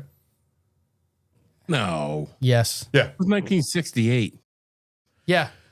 Yeah, but $294,000 is the George Romero did it on inflation a adjustment. shoestring budget, but the thing is it wasn't just the special. I wouldn't even rely on the special effects of that movie. I think it's more of the atmosphere and the tone. Would you agree? Yeah. And the look of it that That's made it what more I mean. creepier. The black and white, in the basement, outside.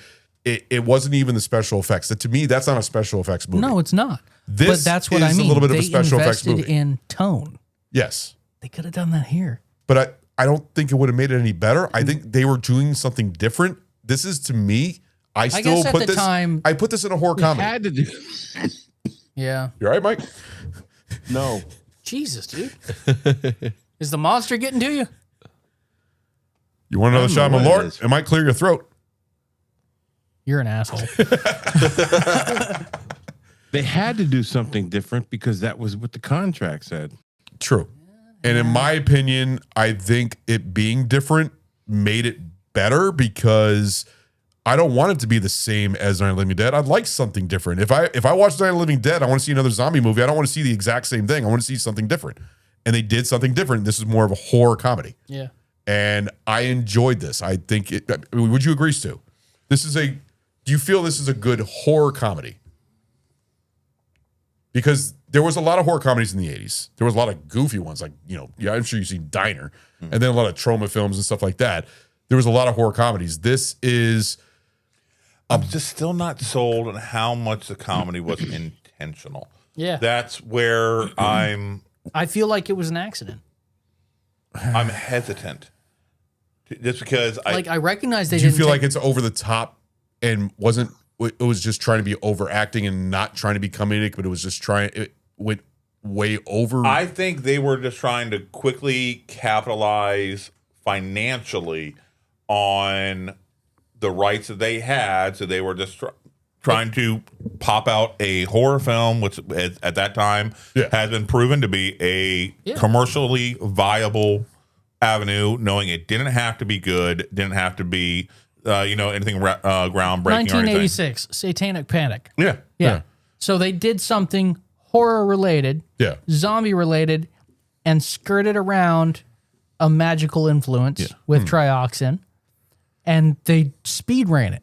You could have done so much better. Just 2 months. Listen, I instead of one. I don't know. Once again, if it's hard for me to believe if it was done with intention. We know Shaun of the Dead was done with intention, and it showed with the love and care that they created that film.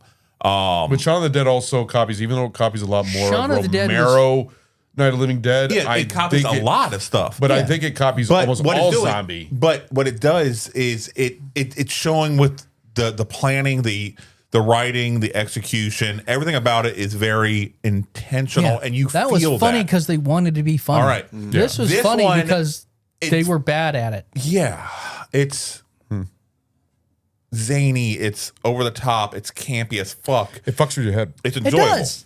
There's a But lot more I to don't this think onion it was unpeeling. meant to be as funny as was delivered to us. But I think it was overall, I it's think still her talking about oh, you ever think about how you want to die? It's supposed to be more freakiness and oh my god, That like shit- oh my god, this dumb bitch. that- All right, that that isn't hurt. what it was meant to be read at. It wasn't meant to be like this fucking stupid fucking bitch. Yeah. All right. It was Yeah, but meant I to be almost like, think that oh, Tar wow. Man was a little bit over the top in how he's just like, brains. No, I think the Tar Man was supposed to be kind of fucking scary. I think that's I would have expected So this. see, a lot of people don't say it because he's actually one of the most popular zombies Yeah. in the Return of the Living Dead. problem but I don't think when he was created, he was created with the idea of being this funny motherfucking dude. The problem he was I like, have oh, look with how this- fucking scary this fucking freak is. The problem I have with this movie is that I feel like if you took away the production from the production team and said, here's $4 million and here's our idea, and handed it to a high school theater team, they'd make the same movie. Yeah. Interesting. Okay. Shittier practical effects, though. You hand them $4 million, it would make the same movie. I don't think they would have done the practical. I think they lucked in with the practical effects being as good as they were. No, because they'd have the high school theater kids play the parts and pay somebody to do the practical I think effects. the entire production to the high school kids.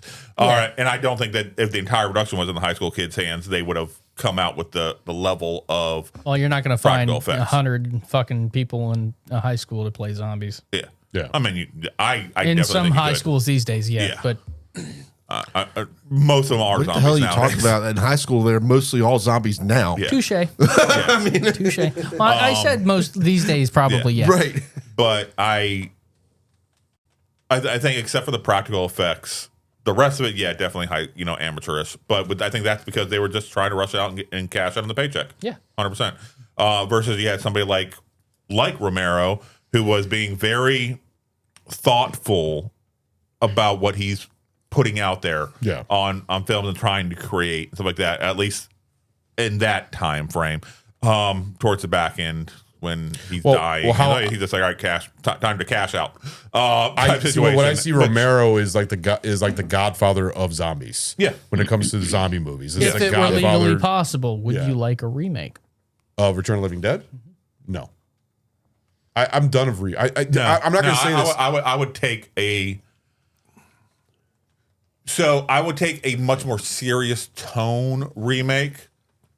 The same way I'm all about the super comedy purposeful comedy remake of Anaconda that they're doing right now. with Jack Black. Yeah, I saw the trailer. That fucking trailer looks amazing. It does. Sold me 100% of the film. All right, I'm not knowing before that the route they were going, Which I is was like, funny because that's about a movie that we, because believe it or I not, love that movie Anaconda when it which came is out. still a comedy, but an unintentional comedy. Yes, but Anaconda is a Same way fun Anaconda movie. is funny when it's not trying to be funny. Yeah. It's definitely wasn't trying to be funny. Is the same way Return of the Living Dead is funny. Exactly. All right. Okay, I can understand. I can agree with that argument. So that's what I said. I would be down for a either super serious remake of Return of the Living Dead or somebody actually trying to make a true comedy with I'm it. talking Walking Dead style, like attention to detail. Yes, I would be down with that, or go the other direction. And you know what? Fuck it. Let's make an actual comedy Return of the Living Dead. One or the Well, other. when you think about it, with the military being involved in the Trioxin and stuff like that, they can make something really serious without They no comedy. absolutely could. So, That's why I would be down for either way.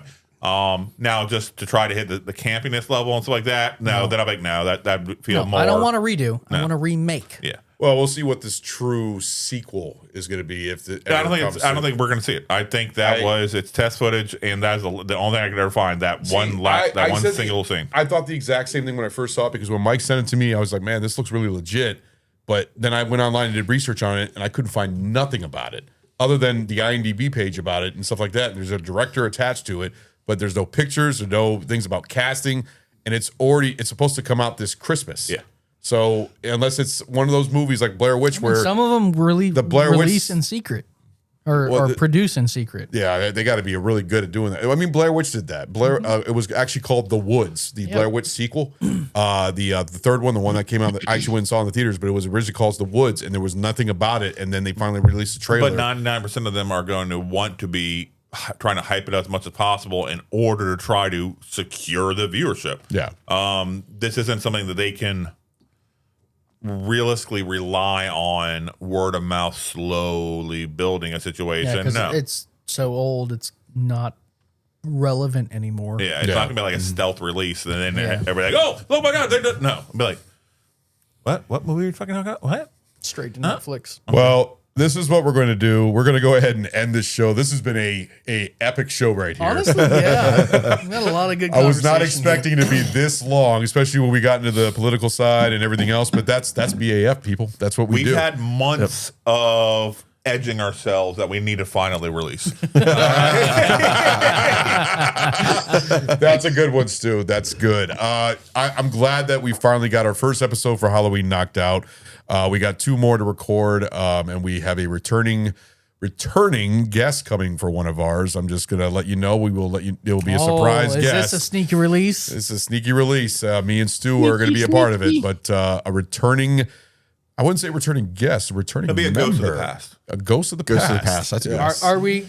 Are we gonna re-record? Oh god damn it! Re-record what? Your rage out. You're talking about Spicy boner. I'm not. I'm gonna bleep that. I'm gonna bleep that. I'm a much more calm individual now. You know, age has mellowed me. It was wonderful. All right, so we're gonna go ahead and end this show. This was, That was so 5 much years fun. ago now, huh? Yeah, it was. We've been doing this for 5 years. With a nice long break, and this is like the first longest break we've ever done. This is the first break we've done. Is it really? No, we've done a few weeks here, a few weeks there type situation. 2 I think weeks. a month. But we've never done a whole summer. No, I think the month is the longest we've done, and that was situation outside of our control. Yeah. Yeah. That allowed And that. I remember this that. was a mostly planned hiatus. Yeah. Hey, you know what? I fucking loved it, but I'm glad to be back. Yeah. But I did love having my break, and I don't care if we do another one next summer. If we get to next summer, I feel like taking another one. I'm gonna say, hey guys, we're taking another break, another month. All right, 2 months. All right, 3 months. I don't care. We'll see what happens. I mean, it all depends. The thing is, we are going to Next pop time out. we'll let our viewers vote. Yeah. How's that? We're gonna be popping out episodes, but they're not gonna be like the weekly like we normally have. But it's gonna be at least 2 or 3 times a month. I'm gonna do my best to release episodes, but we have lives. That's it's simple as that. We have lives. We got things to do. We got work. We got other things, and we can't do this every single So week. here's the thing: if you want us to release Pay us $100. more regular, Pay us $100. content, Jesus. you need to tell everybody you know to watch us so we can actually build some viewership and maybe actually make some cashola. So this way we don't have to worry about the other parts of our daily lives. Yes. We can make this our daily life, which will be fine. Yeah. I have no problem with that. But That, or if you you live rather in do that than Virginia. work at work?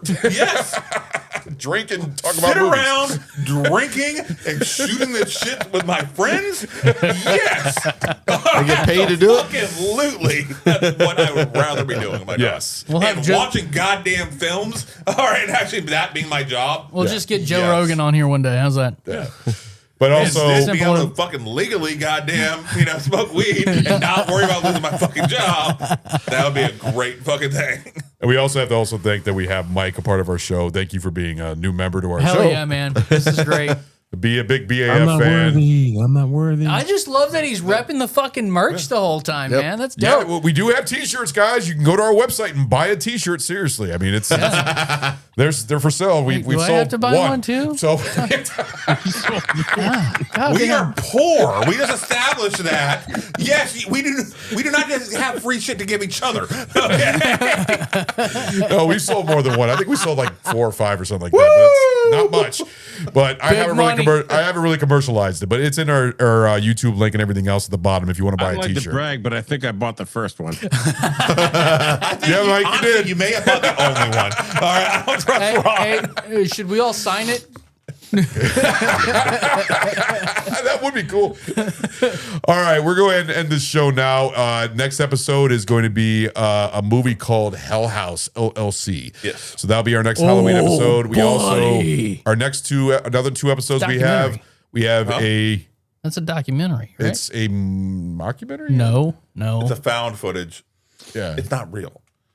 Hell House I thought we were LLC talking. is not based on. No, you're talking about that fucking shithole. Yeah. That fucking place. No. Fuck that place. Okay. I know what you're So it's talking not about. a documentary No. of his? Okay. No. Fuck that psycho sumbitch. Okay. I kind of want to review it. Anyways, Right, no, that we dude got is we got fucking we got crazy. Hell House LLC. We also have a episode that me and Goot recorded in the past, which was going to come in for Halloween, which is the Horror of Dracula with Christopher Lee, and then we have our final episode for Halloween, which is going to be Poltergeist versus Poltergeist. Oh, hell yeah. So that's going to be interesting. But I'm Poltergeist versus Poltergeist. That's basically what it is. I mean, what is it? 2010, 2007? No, I already want to get into this right now. 2007, I think. It was 2000s. Okay, I I know it was like can't mid remember. 2000s or something Yeah. like that. It was a remake, but yeah. And then we another trauma film will be awesome.